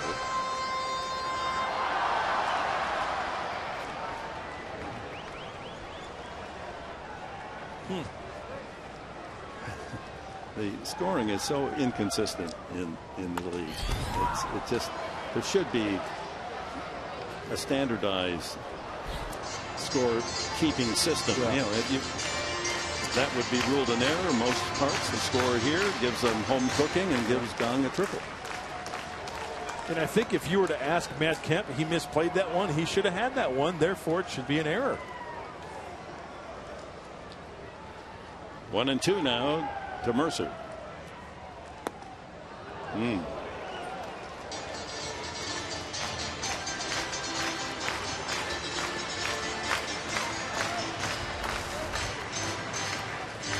How is that not an error? You know, did that ball take a weird hop? It did take a funny hop. And it is the wet outfield. Maybe they're taking that into, you know, after that last look, before that, I did not see that one hop. It looked like it most certainly did. It looked like Matt was squared up to it, and then that ball exits stage left. Let's take a look. Watch the hop right. Oh, funny bounce, huh? Yeah.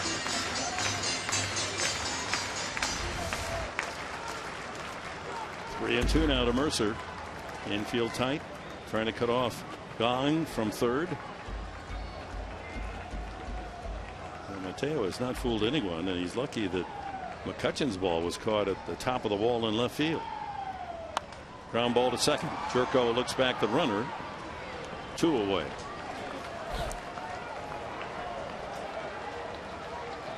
So the Pirates can't break the tie on an out. Here's Pedro Alvarez.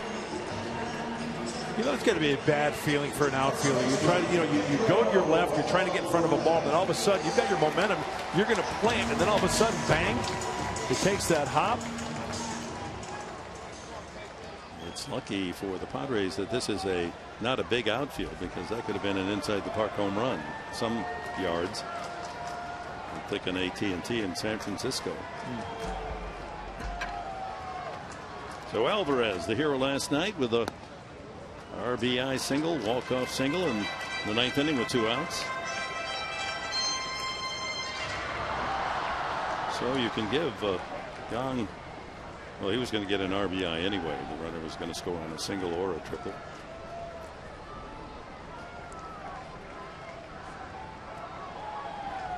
Shift on.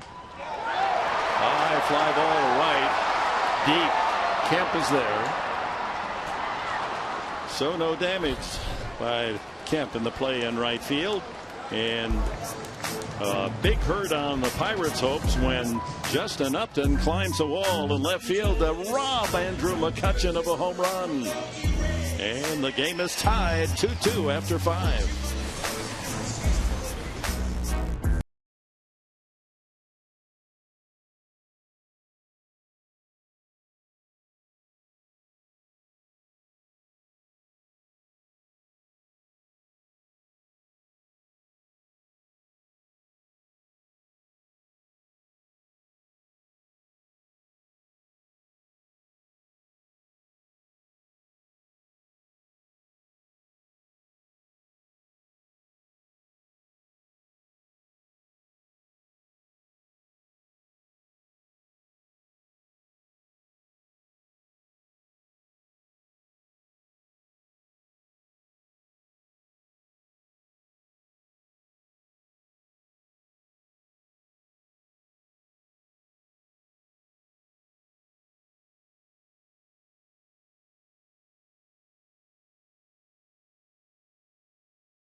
drive. Upton charges and makes the catch.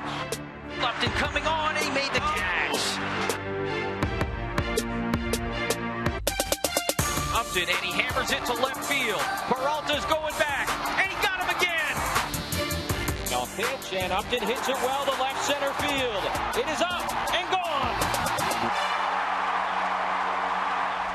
Justin Upton making all-star plays with the bat and the glove, and robbing McCutchen of a home run off the bat. It looked as if that had enough carry to hit the seats, and then Upton goes over the wall to bring it back.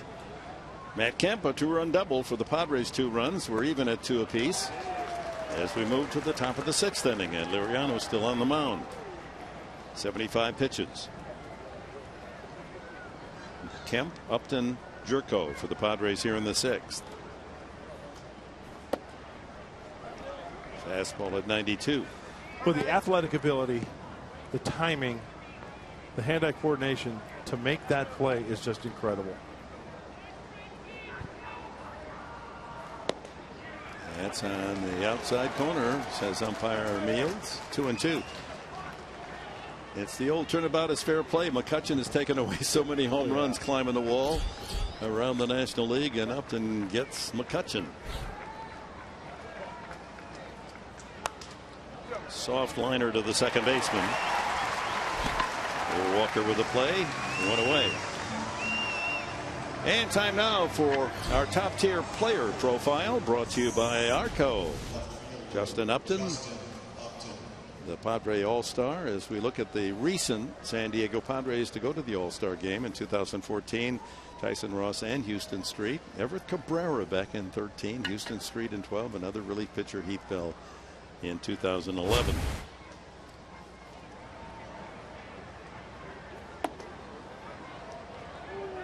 Upton fly to right, grounded to third. Gong at third has 6 assists.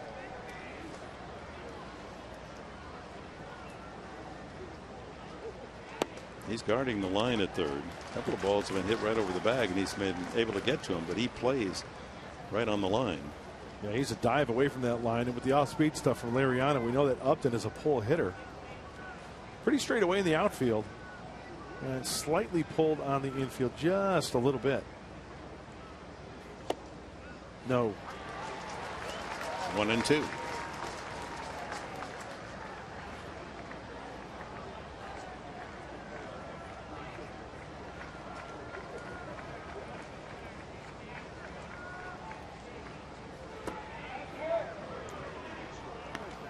Two balls, 2 strikes. Here it is again in slow motion. He's got his eyes focused on it. Braces. Like going up for a rebound. Oh,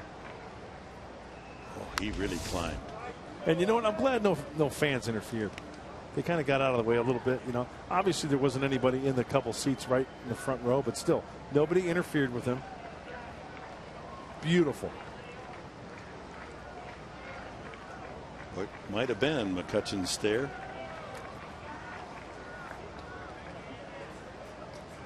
2-2. He gets him. 6 strikeouts now for Liriano. 2 away here in the 6th. Looked like that was a fastball out of the hand of Liriano. Does he have a little bit of run to that arm side there? Oh, yeah, you betcha. Well, you know, he throws that slop up there, the breaking ball, the changeup, and then he throws that heater up on you. It looks like it's 108. Jed Churko unlucky the first time up when he drilled pitcher Liriano in the back with a line drive, and it caromed right to the first baseman. What makes that all the more unusual is the shift is on, and the only player on the entire right side of the infield was Alvarez. It hits him in the back, goes right to him for the out. That's bad luck. And they're into the shift, the line drive, and the second baseman Walker there to squeeze it for the out. The Padres go in order. Bottom of the 6th, 2-2 tie.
Brooks back in the lineup today after missing 7 games with a right ankle sprain. I talked to him about that injury, kind of the freak accident. He said, you know, I thought I was over more towards the stairs, so I thought if I was going to fall, I was falling down the stairs, and then I looked down and realized what had actually happened. He said, ankle's still pretty sore, but they've been treating it well. And he said, I like to get back in the lineup, but other guys were playing so hot, like Yannervis Solarte, it's been hard, but getting a shot today.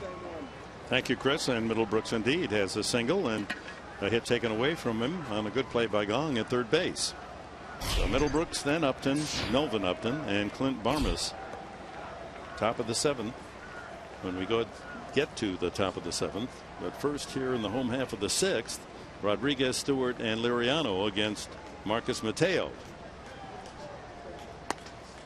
That's a strike on a 94-mile-an-hour fastball. Rodriguez, an infield hit, and a ground out to Middlebrooks.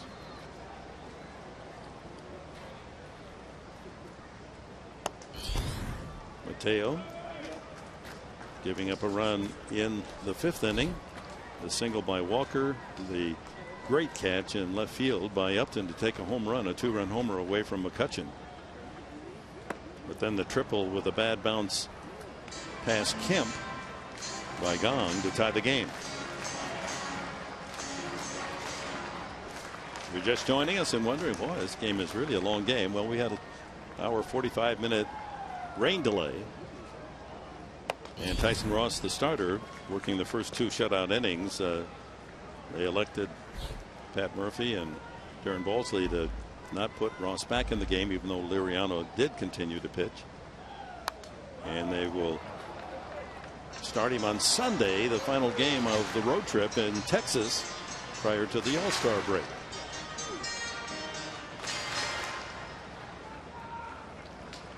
2-2 to Sean Rodriguez.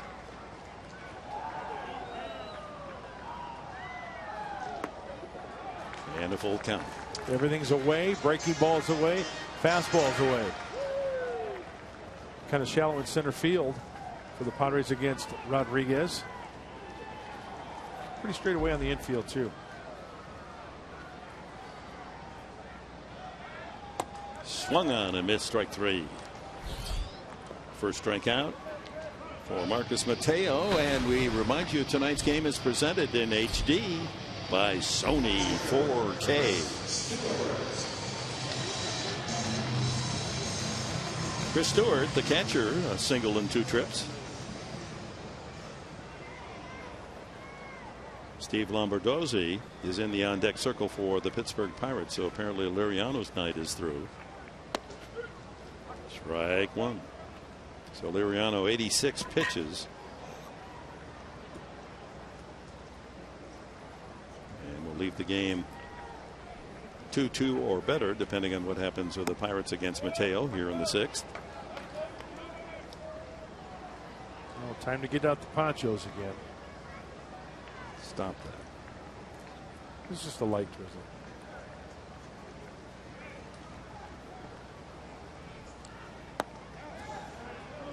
One and 2. By you just saying stop that, it just took me right back to my childhood. I was doing something, some Dennis the Menace something, and I could hear my mom or dad saying that. Stop that. Besides, this is that dry rain they have occasionally here. Yeah, it doesn't even, it dries up before it hits the ground. 2 balls, 2 strikes to Stewart.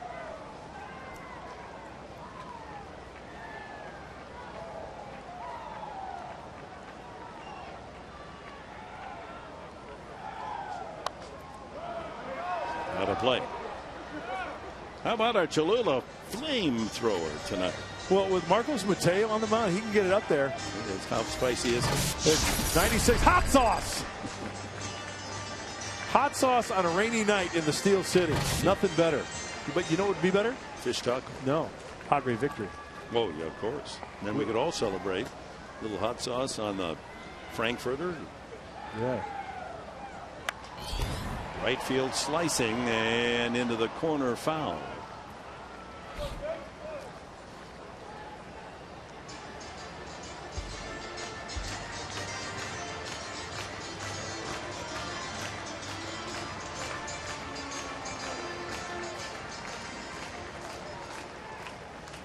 Foul weather or fair, we are together with the Buccos. And another full count.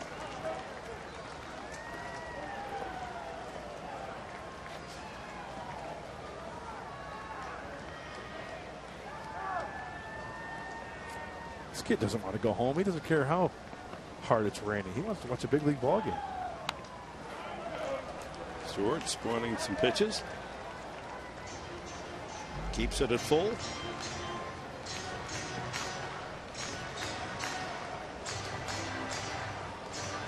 You can be creative with your poncho as well. When it splits up top, you got to tie it together and just let the melon absorb. Get the follicles nice and wet. And another foul ball. Well, the Padres hoping to come up with some runs. They do have 2. That breaks that string of just 1 run in the game, 3 in a row. And with a victory, could level this road trip at 3-3. Hey, Buckethead is still hanging in there.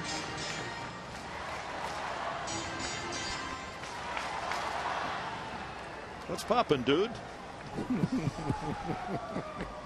3-2. And he hit him or walked him. He hit him. Breaking ball that just didn't break enough, and Chris Stewart gets out of the way of it. Or I'm sorry, it hits him rather than getting out of the way of it. And the Pirates have another base runner. Both Garces and Mateo putting runners on with hit batsmen. Well, now pulling back is Lombardozzi, and Travis Ishikawa just signed by the Pirates. Hey, Dick, when I'm commissioner, here's what I'm going to do. Remember Will Middlebrook's story that Chris Budd did so well? Here's the on-deck circle. Here's what I'm going to do.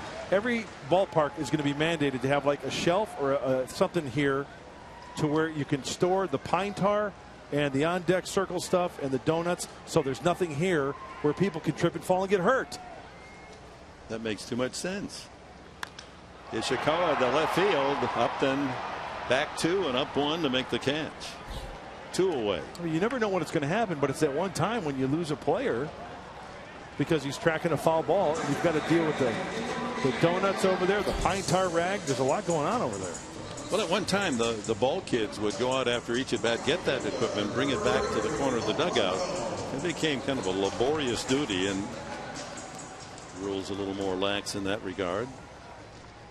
And they leave some of the weighted donuts and that weighted bat out there. Gregory Polanco, a walk and a couple of outs to left field. Wow, that was pretty good. Off speed.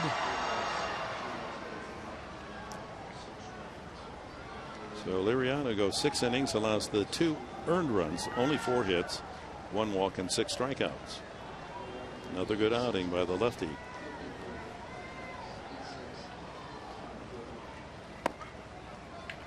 And he falls behind Polanco 2-0.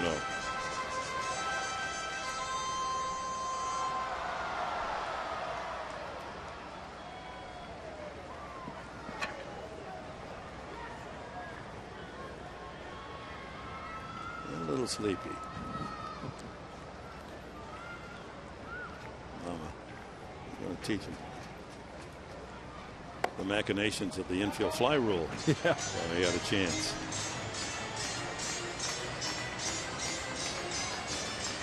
Three and 0. Stewart aboard, hit by a pitch. Now he falls behind Polanco, and the big guys are coming up. Walker, McCutchen. We're guessing Polanco is swinging here. Well, not at the ball. 4-pitch walk. So Mateo has put 2 men on with 2 outs and flirting with trouble. Neil Walker, the hitter. And we remind you to tweet your strongest fan photo by using hashtag SDDataStrongFan. And who knows, you could be the one. See yourself in an upcoming telecast brought to you by T-Mobile. Well, the walk moves Stewart into scoring position. Walker is 1 for 3. He scored 2 runs. think Derek Norris out to have a chat with Mateo to go over the signs, as Will Middlebrooks will also join in.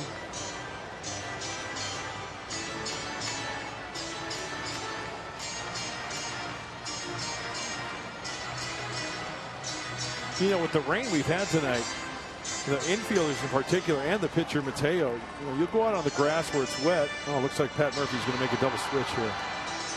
Got to keep those cleats clean, because you get a tremendous amount of muck on the bottom of your cleats. Rain continues to fall. Sean Kelly has been beckoned from the bullpen as Mateo struggling here with his control. 2 outs, 2 on in the 6th, a 2-2 tie.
Top of the world, top of the fence.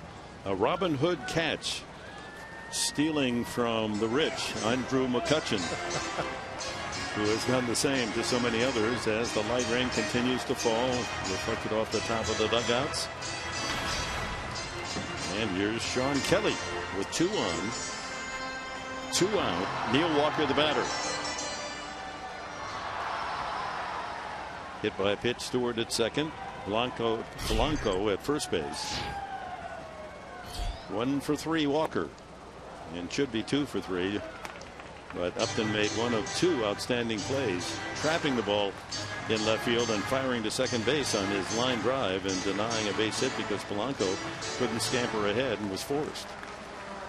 Hey Dick, you know the rain can affect a pitcher. We know that, especially when it's a constant drizzle like tonight. Sean Kelly has got to make sure he uses that little apparatus on the mound to get that dirt that's accumulated between the cleats, because you walk on that grass, okay, it's wet. Now you go back up in the dirt, you're going to accumulate a lot of muck on the bottom of those spikes. And they've got that little grate behind the pitcher's mound where you can go in there. There it is, right there, yeah, and get it. But you know what? I'm telling you, there are times when it's like after every pitch, and you can, on your follow through, you slip a little bit, you don't have the right feel, your foot just, I mean, I'm talking about an inch. You know, you've got all that momentum going forward. You plant, and even you slip a ½ inch, that's the difference in airmailing one to the screen or bouncing it in front of home plate. See, after that pitch there, Sean went to the grate and cleaned off his cleats. That's why farm kids that come to the major leagues, they don't slip as much because they use that grate getting into the house from the barn. 2-1. Ooh, tried to punch it to left field. And you could even take it to the extent where you start altering your mechanics a little bit, and then you start messing up your arm. Maybe you don't stride as far because you're anticipating you're going to slide a little bit. But a lot of work right there by Sean Kelly trying to keep those cleats clean. A lot of times they'll take a tongue depressor with them and use that to clean the spikes. And be sure, if you do that, to use your opposite hand and not your throwing hand. You don't want to slip and slice open your finger. So 2-2 to Walker, 2 outs and 2 on. And a full count. Boy, it seems like every Pirate hitter has gone 3-2. I'm sure in between innings they might get some of that diamond dry. You can start to see the moisture on the infield, especially on the third base side. Flirting with trouble here. 2 have been put on by Wildness, and you've got Andrew McCutchen waiting on deck. Struck him out, went inside and tied him up. Big strikeout for Sean Kelly. The Buccos lead 2 more. They've stranded 9 tonight. And the Padres and Pittsburgh tied at 2.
Summary in the third inning, a squall line came through and just tore things apart. And when play resumed, Matt Kemp drove a line double over the head of McCutchen to make it 2-0. Then McCutchen answered with a double to right, 2-1. And then McCutchen thought he had a 2-run homer, but Upton stole it as he went high over the boards. But on a line drive by Gong to right, it skipped away from Kemp. And the tying run scores, and we're at 2-2 to the 7th inning. Our Harrah's game summary. Tyson Ross just 2 innings, no runs and 2 hits. Liriano goes 6, allows 2 runs and 4 hits. Kemp with a 2-run double. McCutchen with a double and an RBI, and extending his hitting streak to 14 straight games. New pitcher Jared Hughes, making his 42nd appearance, and now is the most by any Pirate. Melanson also 41. He's now 42. Hughes, 37 2/3 innings with a .265 batting average against. And we saw Jared Hughes pitch last night in the first game of the series. Oh, that's got to please Pirate fans. The Cubs won the day game of the doubleheader 7-4, and they've rallied from behind 4-2, 8th inning of the second game. So the Pirates, with a win, will gain a game and a half and be only 4.5 out of first place. Padres, of course, will try to deny that. Tough bullpen, 3rd best ERA in baseball.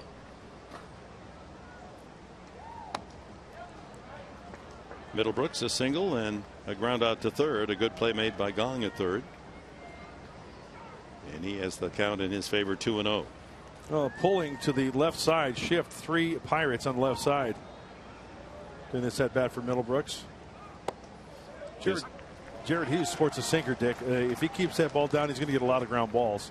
That's why you see the pull side, all 3 of those Pirates, also with a slider and a changeup. Middlebrooks single was through that open right side. And he pulls it foul. Middlebrooks, Upton, Melvin Upton, and Clint Barmas. Anyone gets on. Jan Solardi is hitting in the 9th spot.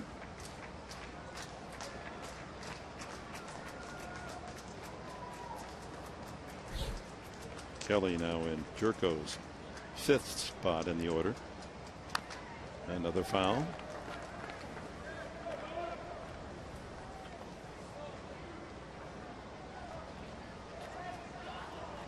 It sprinkles for a while, and then it's all but stopped now.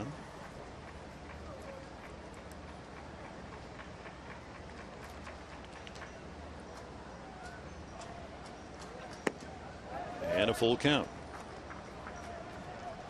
After a heavy dose of sinkers in, trying to throw that sweeping breaking ball, the slider down and away, but Will Middlebrooks isn't biting.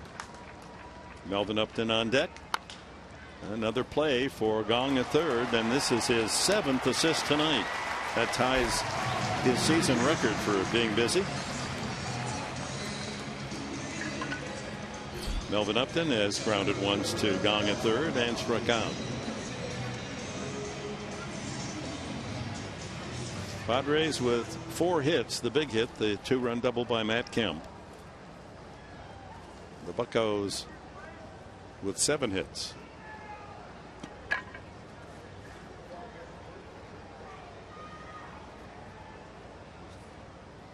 That ball hit hard to left field, but there is Rodriguez to make the catch. Solid stroke from Melvin Upton, but to the left fielder for 2 away. Barmes struck out and singled left. You know, a couple trends that I've noticed with the younger generation baseball players: the tilted hats and the hats covering the ears. What's up with that? Pedro Alvarez does it, and Sean Rodriguez does it. Their caps cover their ears.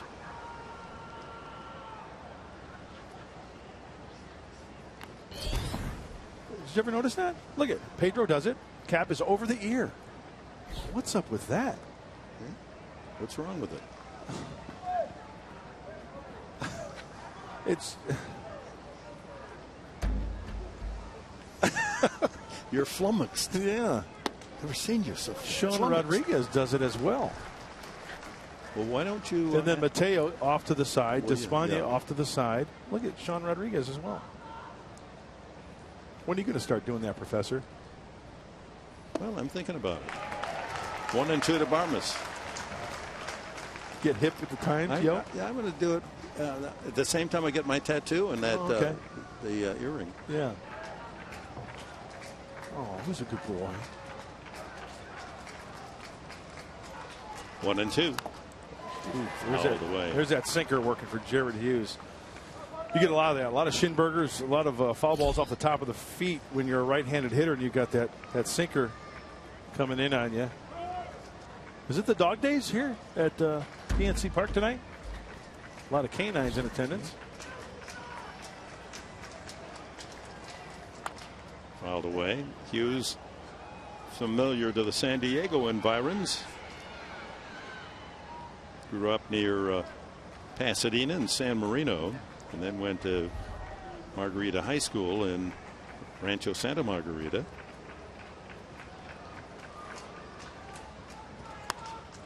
Reaches out and punches a single to left field. Just a nice little soft wedge into the wet green out there in left field, and Barmes has his second hit. You know, it was so nice, the reception that Clint Barmes received when he was first introduced here at PNC Park. A great guy. We're lucky to have him in San Diego. Does a lot in the community, and he was big in Colorado. He's big in Pittsburgh. Nice to see him get a couple big league knocks here tonight in Pittsburgh. Solarte's first at bat. Tyson Ross had a base hit, and it figured in the 2 runs the Padres scored back in the 3rd. His single with 1 out.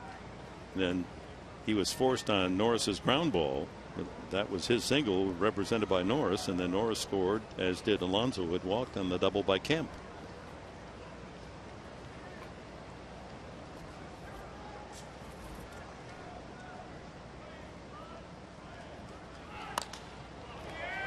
Popped up. Third baseman Gong gets another chance. This time an out, not an assist. Stretch half of the 7th. Padres 2. James Shields, clean up that mess now before you don't play tomorrow.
Sports San Diego presents Padres Baseball. Brought to you by Sony, the leader in 4K Ultra HD. By Petco, what we feed them matters.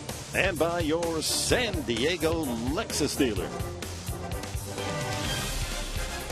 With Mark Grant, Chris Button, Dick Enberg, we're pleased that you've joined us. The spring delay game in Pittsburgh, game 2 of the 3-game series. Padres lost a tough one last night, 2-1. Walk-off hit by Alvarez in the 9th. And we're tied at 2 tonight, going to the bottom of the 7th inning. Andrew McCutchen, then Jung-Ho Kang, and Jordy Mercer for the Pirates. McCutchen struck out, doubled in a run, and was robbed of a home run by Justin Upton, who climbed the wall in left field to take it away from that first row of the bleachers. Sean Kelly ahead on the count, 2 strikes. Upton's made 2 good plays, robbing the home run and then another, charging a ball and trapping it and throwing to second base for a force out on what would have been a Walker single.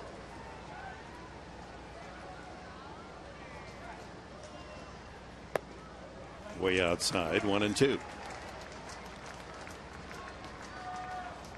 Roberto Clemente shirt there, and that gentleman. I love number 21. What a great story. What a great player. Just great tradition here in Pittsburgh, honoring the Hall of Famer. Another base hit from McCutchen. Just reaches out and punches a solid line drive. What a hitter. Yeah, how about 2 times in a row, McCutchen? Double to right. The ball he pulled that Upton brought back, and now smoking a pitch. Looked like a little slider left up over the plate. Watch him, foot down, hands back, and just take it that way. Shorten up on the backside. Hit it hard where it was pitched. A 1-2 pitch. That's the 8th hit for the Pirates tonight, off a combination of 4 Padre hurlers: Ross, Garces, Mateo, and now Kelly. Gong had that bat hop triple to drive in the tying run in the 5th inning. Check swing, strike 1.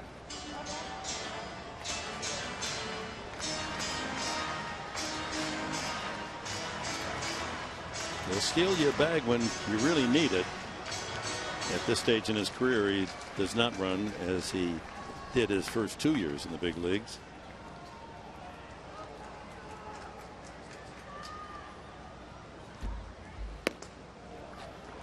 One and 1.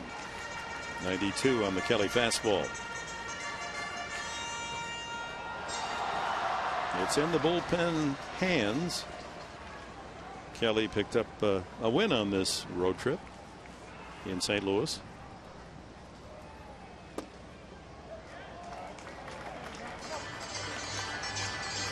The left-hander Tony Watson, part of the Hughes, Watson, Melanson 7th, 8th, 9th inning trifecta. He's getting ready for the top of the 8th. Over but low, and the count goes to 3-1. Slider heavy from Sean Kelly, trying to entice those hitters to hit that ball onto the ground and possibly get a double play. And Gong takes a lot of pitches. Yeah, he does. Up among the leaders on 4.2 per plate appearance.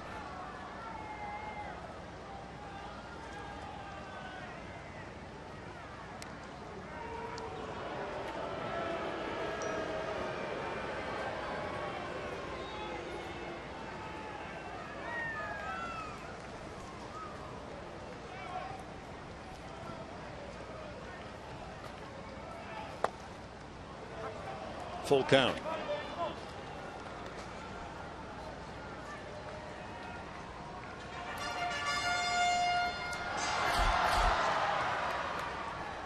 Mercer on deck. Gong, as you can imagine, a big star in South Korea. Remember when the Pirates were at Petco, they televised the game with Gong playing all the way back to his native country. It was a very big affair. Runner goes. High fly ball, shallow center. And Melvin Upton will collect it for the first down. This copyrighted telecast is presented by authority of the San Diego Padres and may not be reproduced or retransmitted in any form. The accounts and descriptions of this game may not be disseminated without the express written consent of the San Diego Padres. Jordy Mercer, 1 for 3, a couple of ground outs and an infield single to shortstop. Again, the Pirates playing shorthanded with the injuries. Starling Marte and Josh Harrison, and then tonight Francisco Cervelli. And so Mercer hitting all the way up in the 5th slot. He normally bats 7th or lower. Yeah, it's an adjustment that Clint Hurdle, the manager for the Buccos, has to make without Harrison recently on the DL and Marte.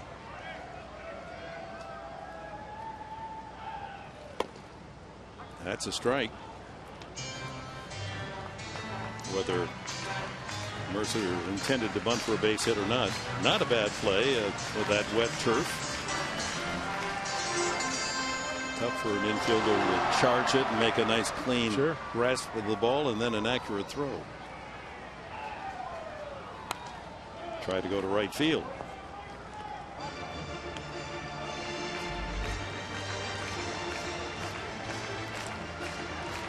Oklahoma State Cowboy is Jordy Mercer. Favorite player growing up, Atlanta Braves Chipper Jones. Good baseball program through the years at Oklahoma State. Yeah, absolutely. John Farrell, Pete Incaviglia. In the dirt. Robin Ventura. I could go on.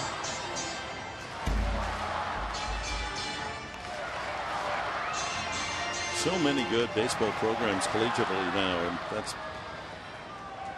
the big change in baseball from 40-50 years ago, where if you had an outstanding high school player, you wanted to sign him right now, get him in your professional system. Left field again. Upton is there for the second out.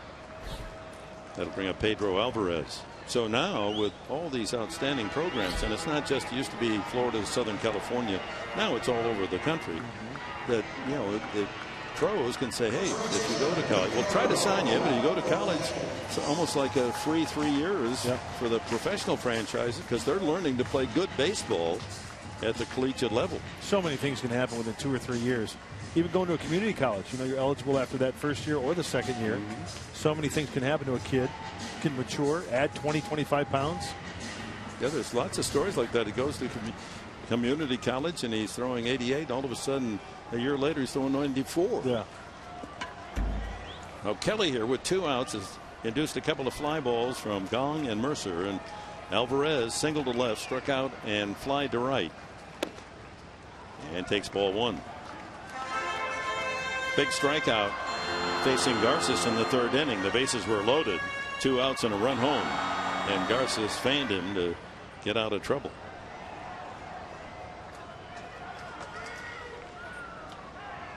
McCutchen at first, 2 gone, and 2-0.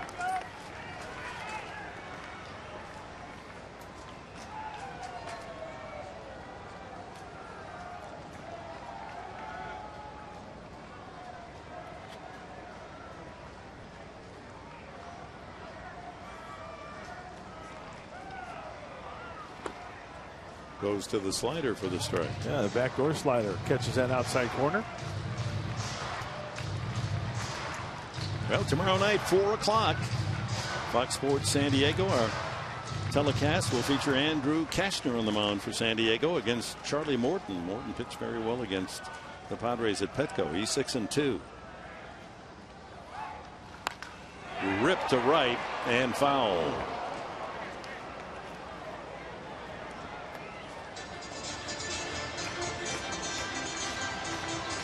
Out in front of it just enough to hit that ball. Foul. That's a tough ball to keep fair. That's that breaking ball that's in. To get your hands in and square it up to keep it fair.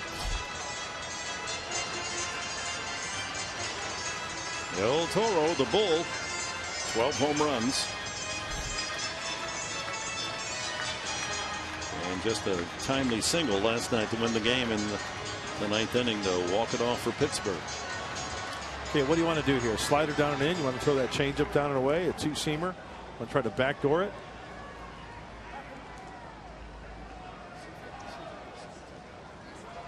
And because they had the conversation, I'm sure that Derek Norris probably won't give a sign since they were just having that discussion. Or maybe he will. Throw over to first.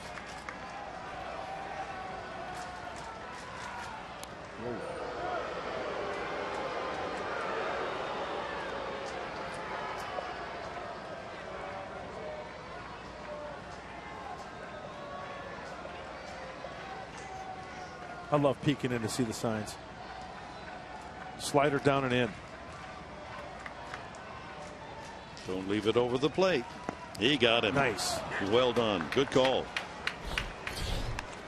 Kelly with a strikeout, and we've completed 7 at PNC Park in Pittsburgh, and the Pirates and the Padres locked up in a 2-2 tie.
Thank you. Yeah, the microphone is open.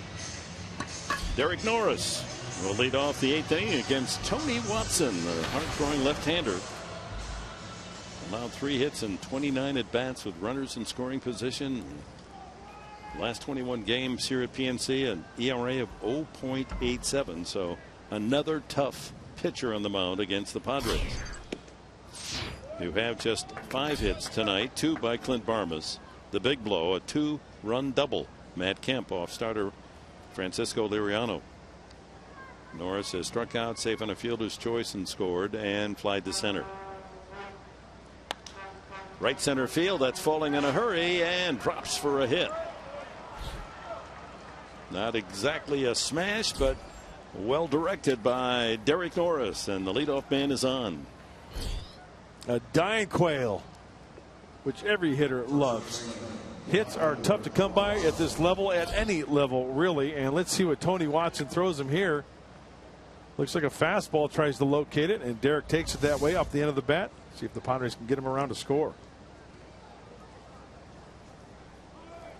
Well, we don't know just how Pat Murphy thinks. With Buddy Black, no thought of a sacrifice here in this situation. Yeah, I think he's swinging, though. And takes away ball 1. A ground out to second, a walk, and he scored. Alonso struck out the last time. Oh, happy birthday to Glenn Hoffman. Hoffman is 57 years young today. Nice. How about waving in the run, Glenn? That's as good as a piece of chocolate-covered birthday cake. Foul back. And also Jan Solarte celebrating a birthday. He's 28. So congratulations to those two fine gentlemen. It's nice when you're young and you can actually celebrate birthdays, not ignore them.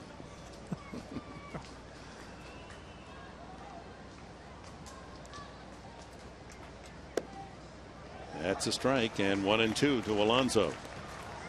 Well, Watson kind of lowers that arm angle there from the left side, and he's got a good angle. Lefty on lefty, and pecks away that outside corner for a called strike. The other day when he was in the game, it was 2 nights ago, the one thing that stuck out to me was that changeup to the right-handed hitters. Struck him out. Alonso goes down for the second time tonight. One away as we check our National University standings on this Tuesday, Wednesday night. What is this? Tuesday night. I lose track. I lose track also. Give me a date. I don't, So there they are, the National League wild card standings as the Cubs swept a doubleheader against St. Louis today. Now, Pittsburgh has a chance to make some serious hay if they should win tonight. And the Cubs, they've now, with the 2 wins, are 7.5 back. They started tonight 9.5 out. Line drive, base hit, right field. So Matt Kemp has another knock, and he moves Norris to second base. So the Padres with a chance here in the 8th inning. 2 on with only 1 out. Pair of hits for Kemp. Well, you now get the big boy coming up, Justin Upton, the All-Star, as Kemp does a nice job of taking the lefty the opposite way. Well, they were playing him up the middle as well. Neil Walker was playing up near the second base bag, opening up that big hole with Alvarez holding on. Derek Norris. Pitcher spot is next, Mark, and we see Will Venable with the bat. Upton 0 for 3, flied out, grounded out, struck out. 94 fastball.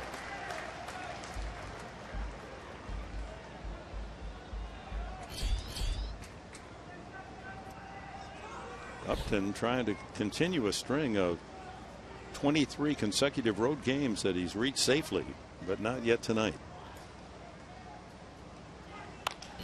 Fouled out of play. Trying to get in his kitchen.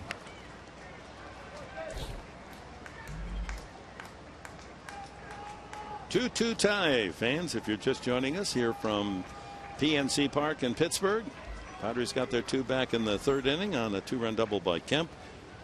And the Pirates scored singletons in the 3rd and 5th to tie it. 2 men aboard. 1-2.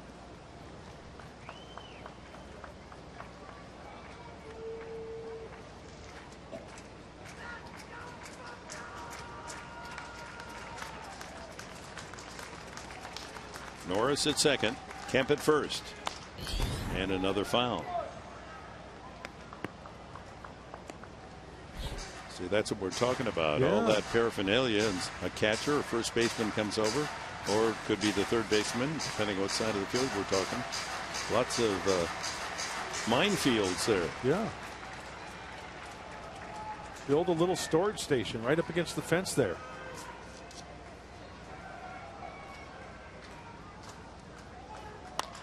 Center field, it's falling. Now McCutcheon able to come in and get it. It hung up there for a while, and 2 away. Ball hit well off the bat of Justin Upton. Always a threat, runner in scoring position. Just hit in the wrong location and hit it to the wrong guy. So we go back. Tony Watson first. Oh, that was the big pitch there, the first one. Then he tries to jam him quickly ahead. Inside just a little bit more with the fastball. Another fastball. And that looked like a changeup down and away. He stayed on it nicely. Just hit it in the wrong spot. Will Venable bats for the pitcher Sean Kelly in the 5th spot in the order. This was Jerko's position at the start of the game. Lefty against lefty.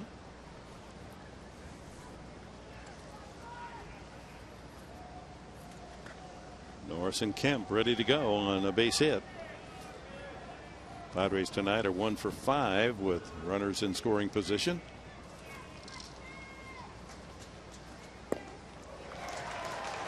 Tied him up with that fastball.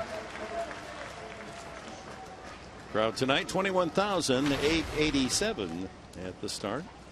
Braving a lot of rain and a long delay of nearly an hour and 45 minutes. Venable hitting .257.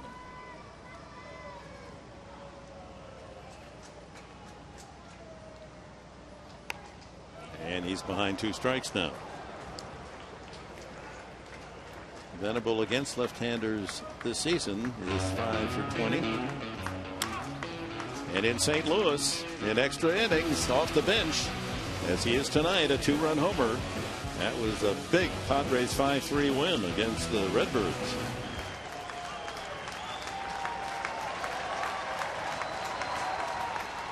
All the way to the screen, but look at the Karam's. Oh, they would have had a play at third base. That ball bounced so sharply off the backstop wall that came right to Stewart. He didn't field it cleanly, or might have had a shot at third base. So the wild pitch puts the tie-breaking run 90 feet away. Wow, not even close. The perfect Karam. Look how quickly this happens. Yeah, Norris wasn't halfway to third at the time the ball got back to Stewart. Well, another wild pitch could be fatal for the Pittsburgh Pirates. 1-2 inside. So Norris at third, Kemp at second. 2 outs here, top of the 8th. And the 2-2 pitch coming up to Venable.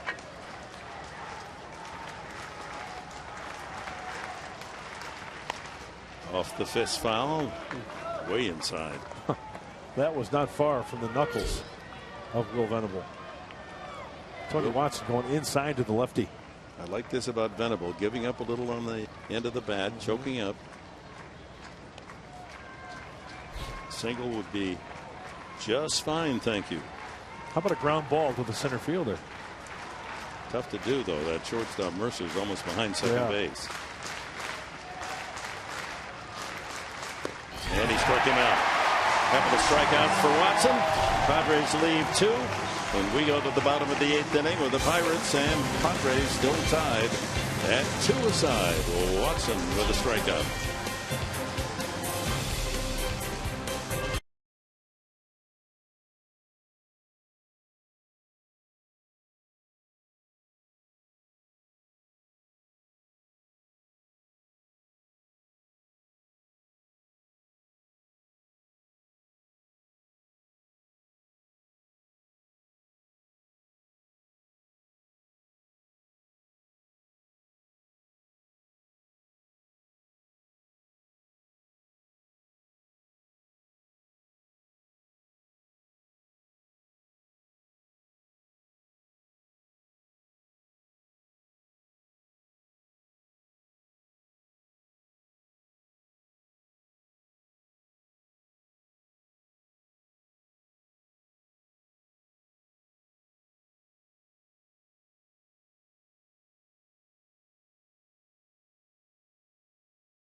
He's probably one of the best teammates I've ever played with, one of the most humble guys that I've ever been around, and that was extremely, extremely special and something that I'll tell my grandkids and anybody I ever talk to, I'll tell them how awesome that was. That and much, much more tonight on SD Live. It's all about the Padres. You're going to hear from Sean Kelly, some more stories. Also, Brandon Maurer. They stopped by the studio. That's tonight after Padres Live, right here on Fox Sports San Diego. Joaquin Benoit working the bottom of the 8th inning and the bottom of the order for the Pittsburgh Pirates. Rodriguez, Stewart, and the pitcher's spot.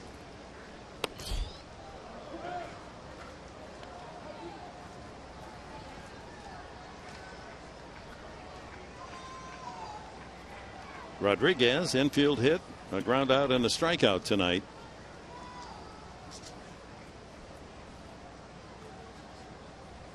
Swing and a miss, 0-2.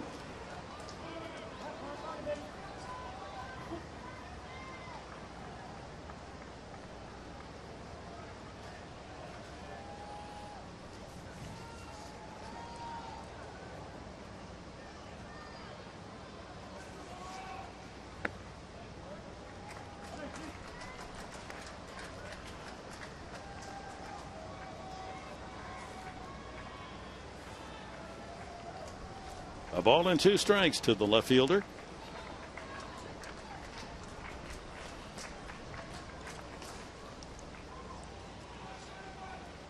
And he hits him. Did he try to get out of the way? No, he didn't. He just stood there and took the hit bat. That's the third hit batsman tonight by Padre pitching. You know, we see more and more of that. It seems like we see more and more of that nowadays. Guys don't make an effort to get out of the way. And it's just bad. Rizzo stands on home plate. He doesn't care if he gets hit. Jay at St. Louis, he didn't mind. He just almost stuck his left knee out. Took one for the team. Look at that. Not one budge. Didn't even move. He took one for the team. Yep. I'd like to see an umpire take charge and reverse that call. Say, hey, get back in the box. Yeah. Well, the leadoff man on, and that can be painful.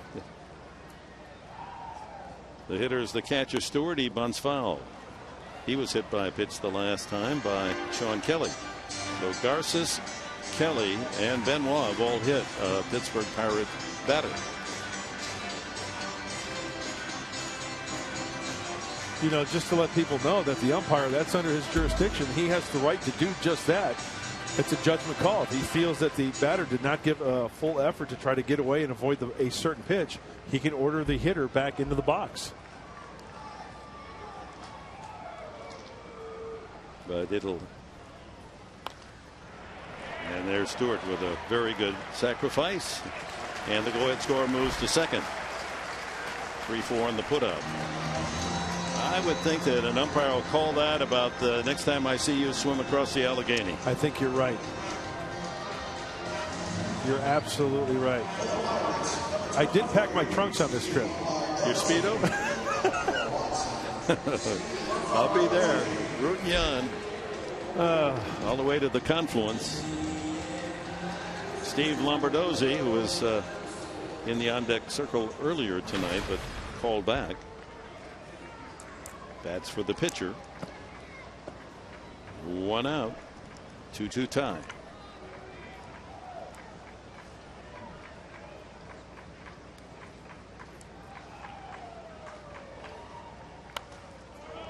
Late swing by Lombardozzi.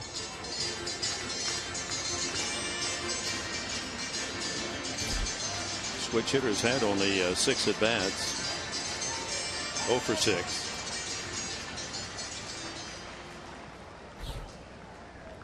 All as a pinch hitter.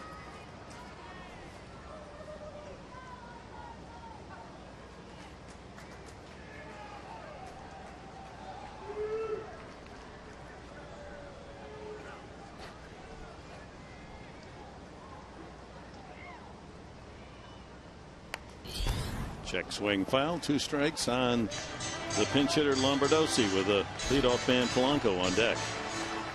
Boy, the big money pitch for Joaquin Benoit against any lefty is that changeup that he throws. Great action to it. Great arm action. Same arm slot. Really fools the hitter. Really tough to square up. Let's see if Derek Norris puts down the wiggle. Runner on second. A series of signs coming up.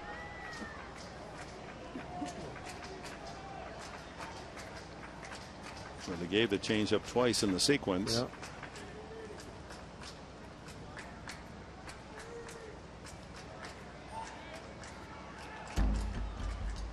Got him.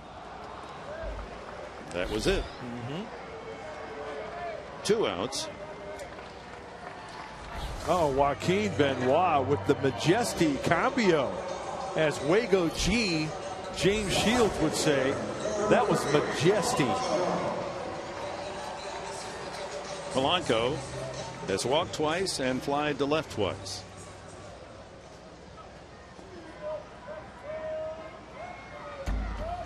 That's such a nasty pitch. I love it. Me gusta mucho el cambio. Rodriguez out at second base. 2 outs now in the 8th.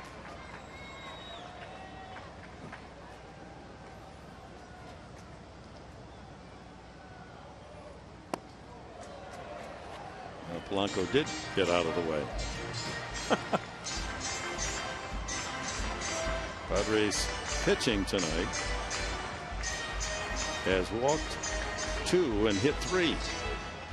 And the combination of Ross 2 innings, Garces 2, Mateo inning and 2/3, Kelly an inning and a 1/3, and now Benoit giving up a total of 8 hits.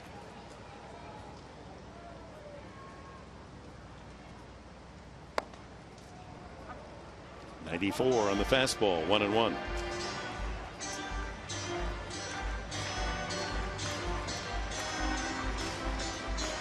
Well, the bullpen has really been tested on this road trip. A lot of close games, and we had the extra inning game in St. Louis. Pat Murphy has had his relievers punch the clock almost every night. Kimbrel is fairly fresh. He didn't pitch last night. He was warming up. Changeup misses, 2-1.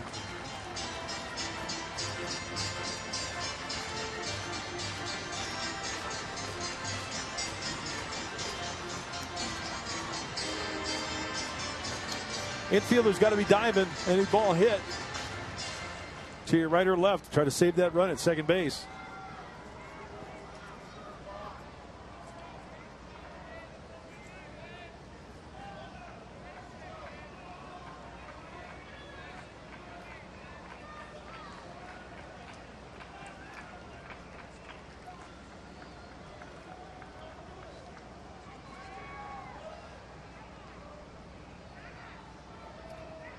The 2-1 line drive, base hit. He got it up in the eyes. That's all the way to the left center field wall. The 4:10 mark. Polanco, who can really run, is racing to third and will make it standing a triple, and the Pirates lead it 3-2.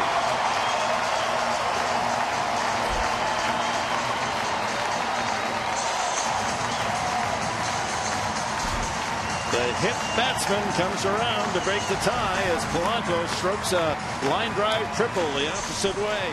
Now, we've seen some hitters tonight, Padres and the Pirates, going the other way nicely. Well, Polanco, the young hitter, does a nice job of letting that ball travel a little bit and then picking him up and putting him down. He's got some speed as well. A stand-up triple. You talk about a clutch hit. That's a clutch hit off a darn good relief pitcher for the Padres, Joaquin Benoit. Swept the fastball up. Third triple for Polanco to lead the Pirates. A couple of triples tonight. The other by Gong. So a 3-2 game here in the bottom of the 8th. And Neil Walker, 1 for 4, scored 2 runs. And Mark Melanson, the closer for the Pittsburgh Pirates, starts to get hot. He's been so good, almost impossible to score on. Yeah. He's going to the All-Star game because of his incredible first half of the season. Yeah. Trying to check the Pirates at just 1 run, with Polanco dancing down the line at third. Well, when Sean Rodriguez took one in the knee without moving, took one for the team, he also came around to score.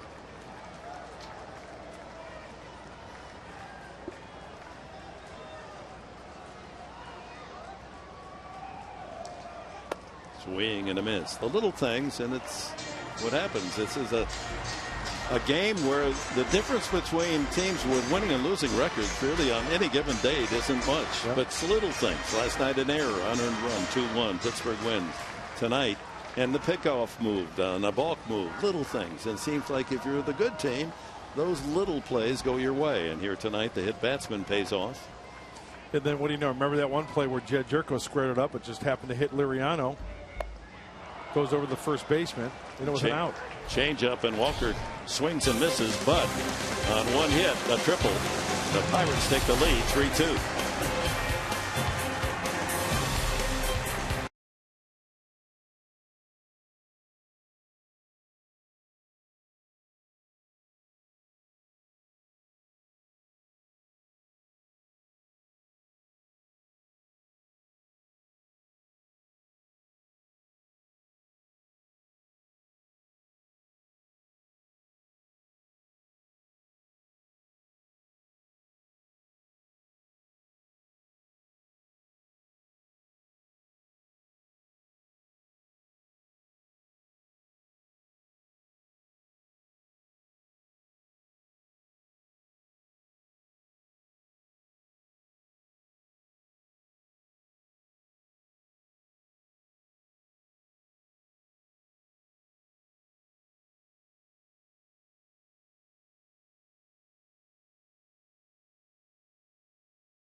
To left field. Upton back. And oh my, what a play! Takes the home run away from McCutcheon. That's our Bill Howe play of the game. As Mark Melanson comes in out of the bullpen, and he has been sterling. Melanson has converted 25 straight save opportunities. The club record for consecutive saves in a season is 26, set by Joel Hanrahan 4 years ago. And he's looking overall on the season for his 28th save. Well, Melanson, his big pitch is that cutter. He's got that cut fastball. He'll mix in a curveball, a fastball, and a changeup. He is a strike thrower. He'll pound the zone.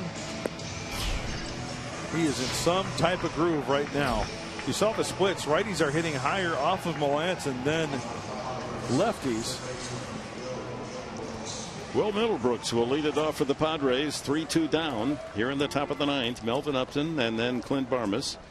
Sean Rodriguez comes into the game for Alvarez at first base, moving from left field to first base. And Gorkis Hernandez goes into left field. A couple of defensive moves made by Clint Hurdle.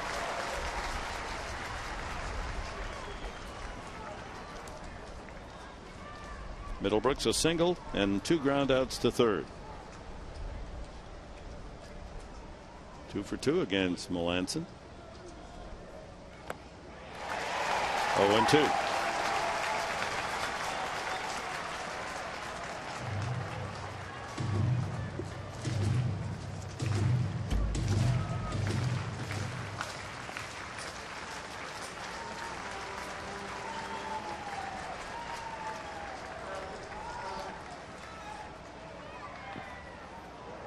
Does have a lot of action on that breaking ball, doesn't he? Yeah, that was the slider.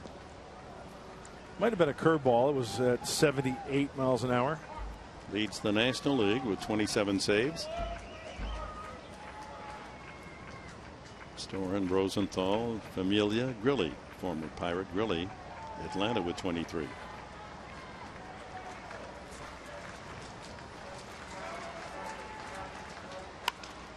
Hit well to center. No, not so well. It was dying up there in the night, and McCutcheon squeezes the first out. Let's go back to our keys to the game tonight. Brought to you by your San Diego County Honda dealers. Hey, keep the streak alive. Tyson Ross, well, because of the rain delay, only 2 innings pitched, 2 hits, no home runs allowed. And don't go chasing the waterfalls. We talked about Francisco Liriano and the way he pitches with the breaking balls. A lot of them end up out of the zone. 86 pitches, 6 strikeouts for the Pirate left-hander. Melvin Upton, 0 for 3.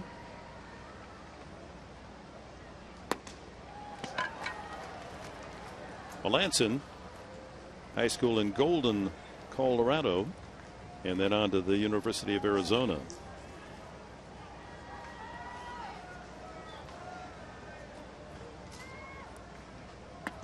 Originally drafted by the Yankees in 2006, he in the 9th round. Eventually went to Houston in a trade, then to Boston for a year, and actually fell out of favor with the Red Sox. He was pretty much out there for anybody, and came here to Pittsburgh, and this is his 3rd season of excellence. I think that cut fastball has really catapulted Mark Melanson to be one of the premier closers out there. Pittsburgh got him from Boston, along with a minor league pitcher and infielder, and Jerry Sands, the former Dodger, for Joel Hanrahan and Brock Holt. And he is a strike thrower, Dick. Only 8 walks in 40 innings for Melanson. But he's going to be around the plate. 2-1. And a drive to left field, base hit. Solid single for Upton. The Pirates had doubles defense. And the Padres have the tying run aboard here in the 9th inning. This is a mistake by Melanson, and Melvin Upton Jr. all over that one. That's getting extended. That ball actually hooking off his bat. He hit it so hard. Barmas and Kemp, the only Padres with a pair of hits tonight. He singled the last 2 times up. First time he's faced Melanson. Teammates, of course, here the last couple of years.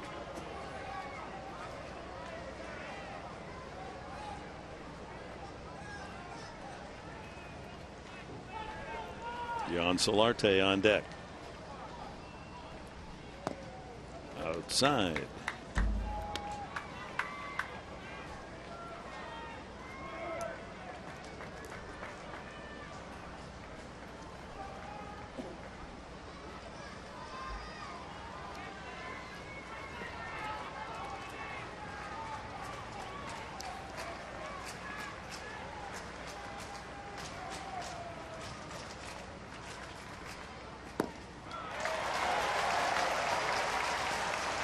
Well, earlier this evening, before the rain delay, Clint Barmas, his first at bat, the Pirates welcomed him to home plate with his walk-up song as a Pirate.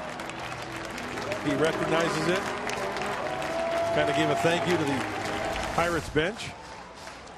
Everybody applauding. It was a nice gesture. It really was.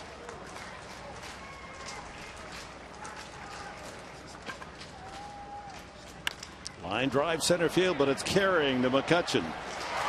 Almost misjudged it. That ball was well hit.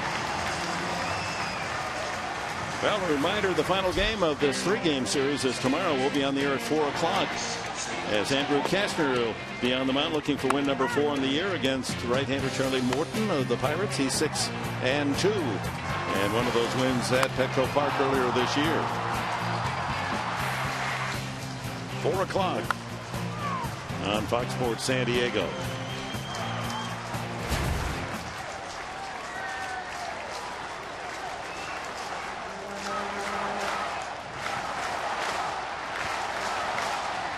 The cry, let's go Bucks.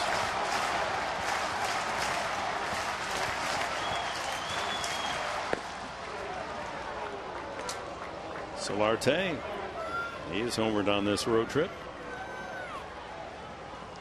Boy, the scores on this road trip, every game has been tight.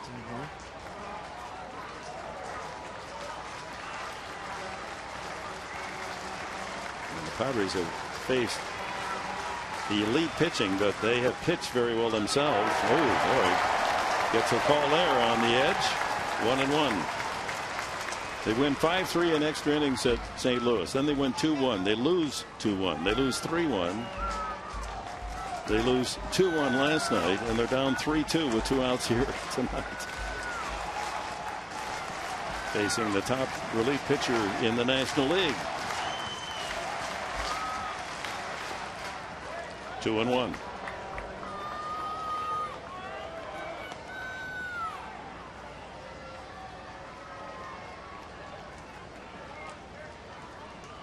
These fans know how big a win would be tonight after the Cardinals lost 2 in a doubleheader day night at Chicago against the Cubs today and tonight. 7-4.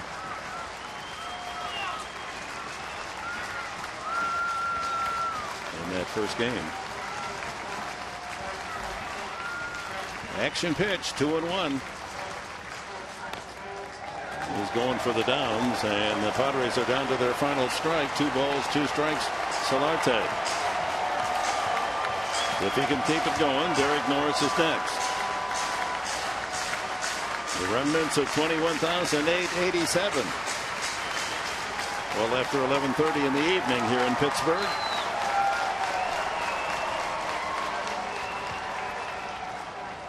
Melanson wants a new baseball and is accommodated.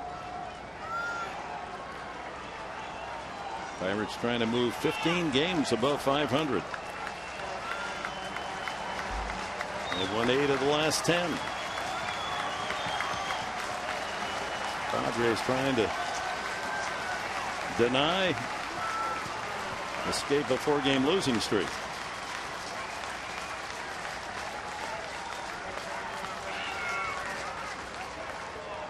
That's a he called time. I was going to say it looked like a balk, but Solarte had been given time.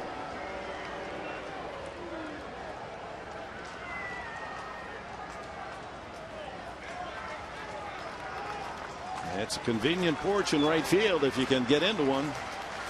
Yeah, left-handed hitter. If he throws a hanging breaking ball, speed up his bat, you bet.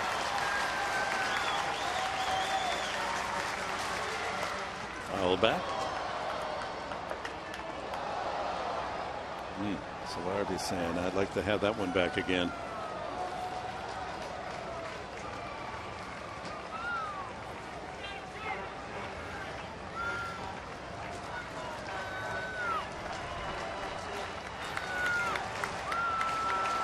Two on Solarte.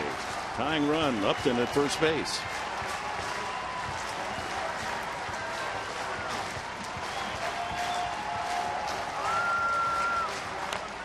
Chopped out.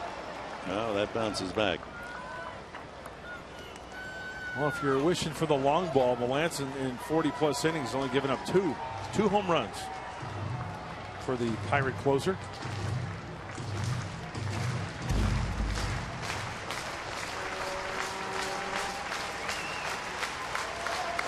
Light rain still falling here in Pittsburgh.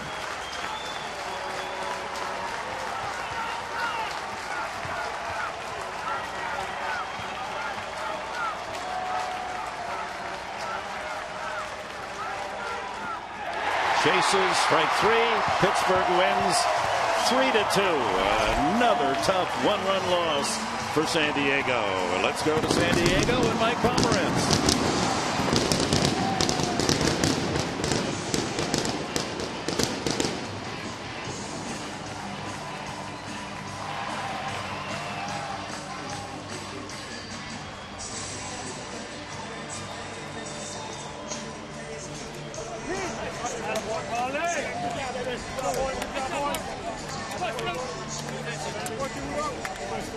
Good job.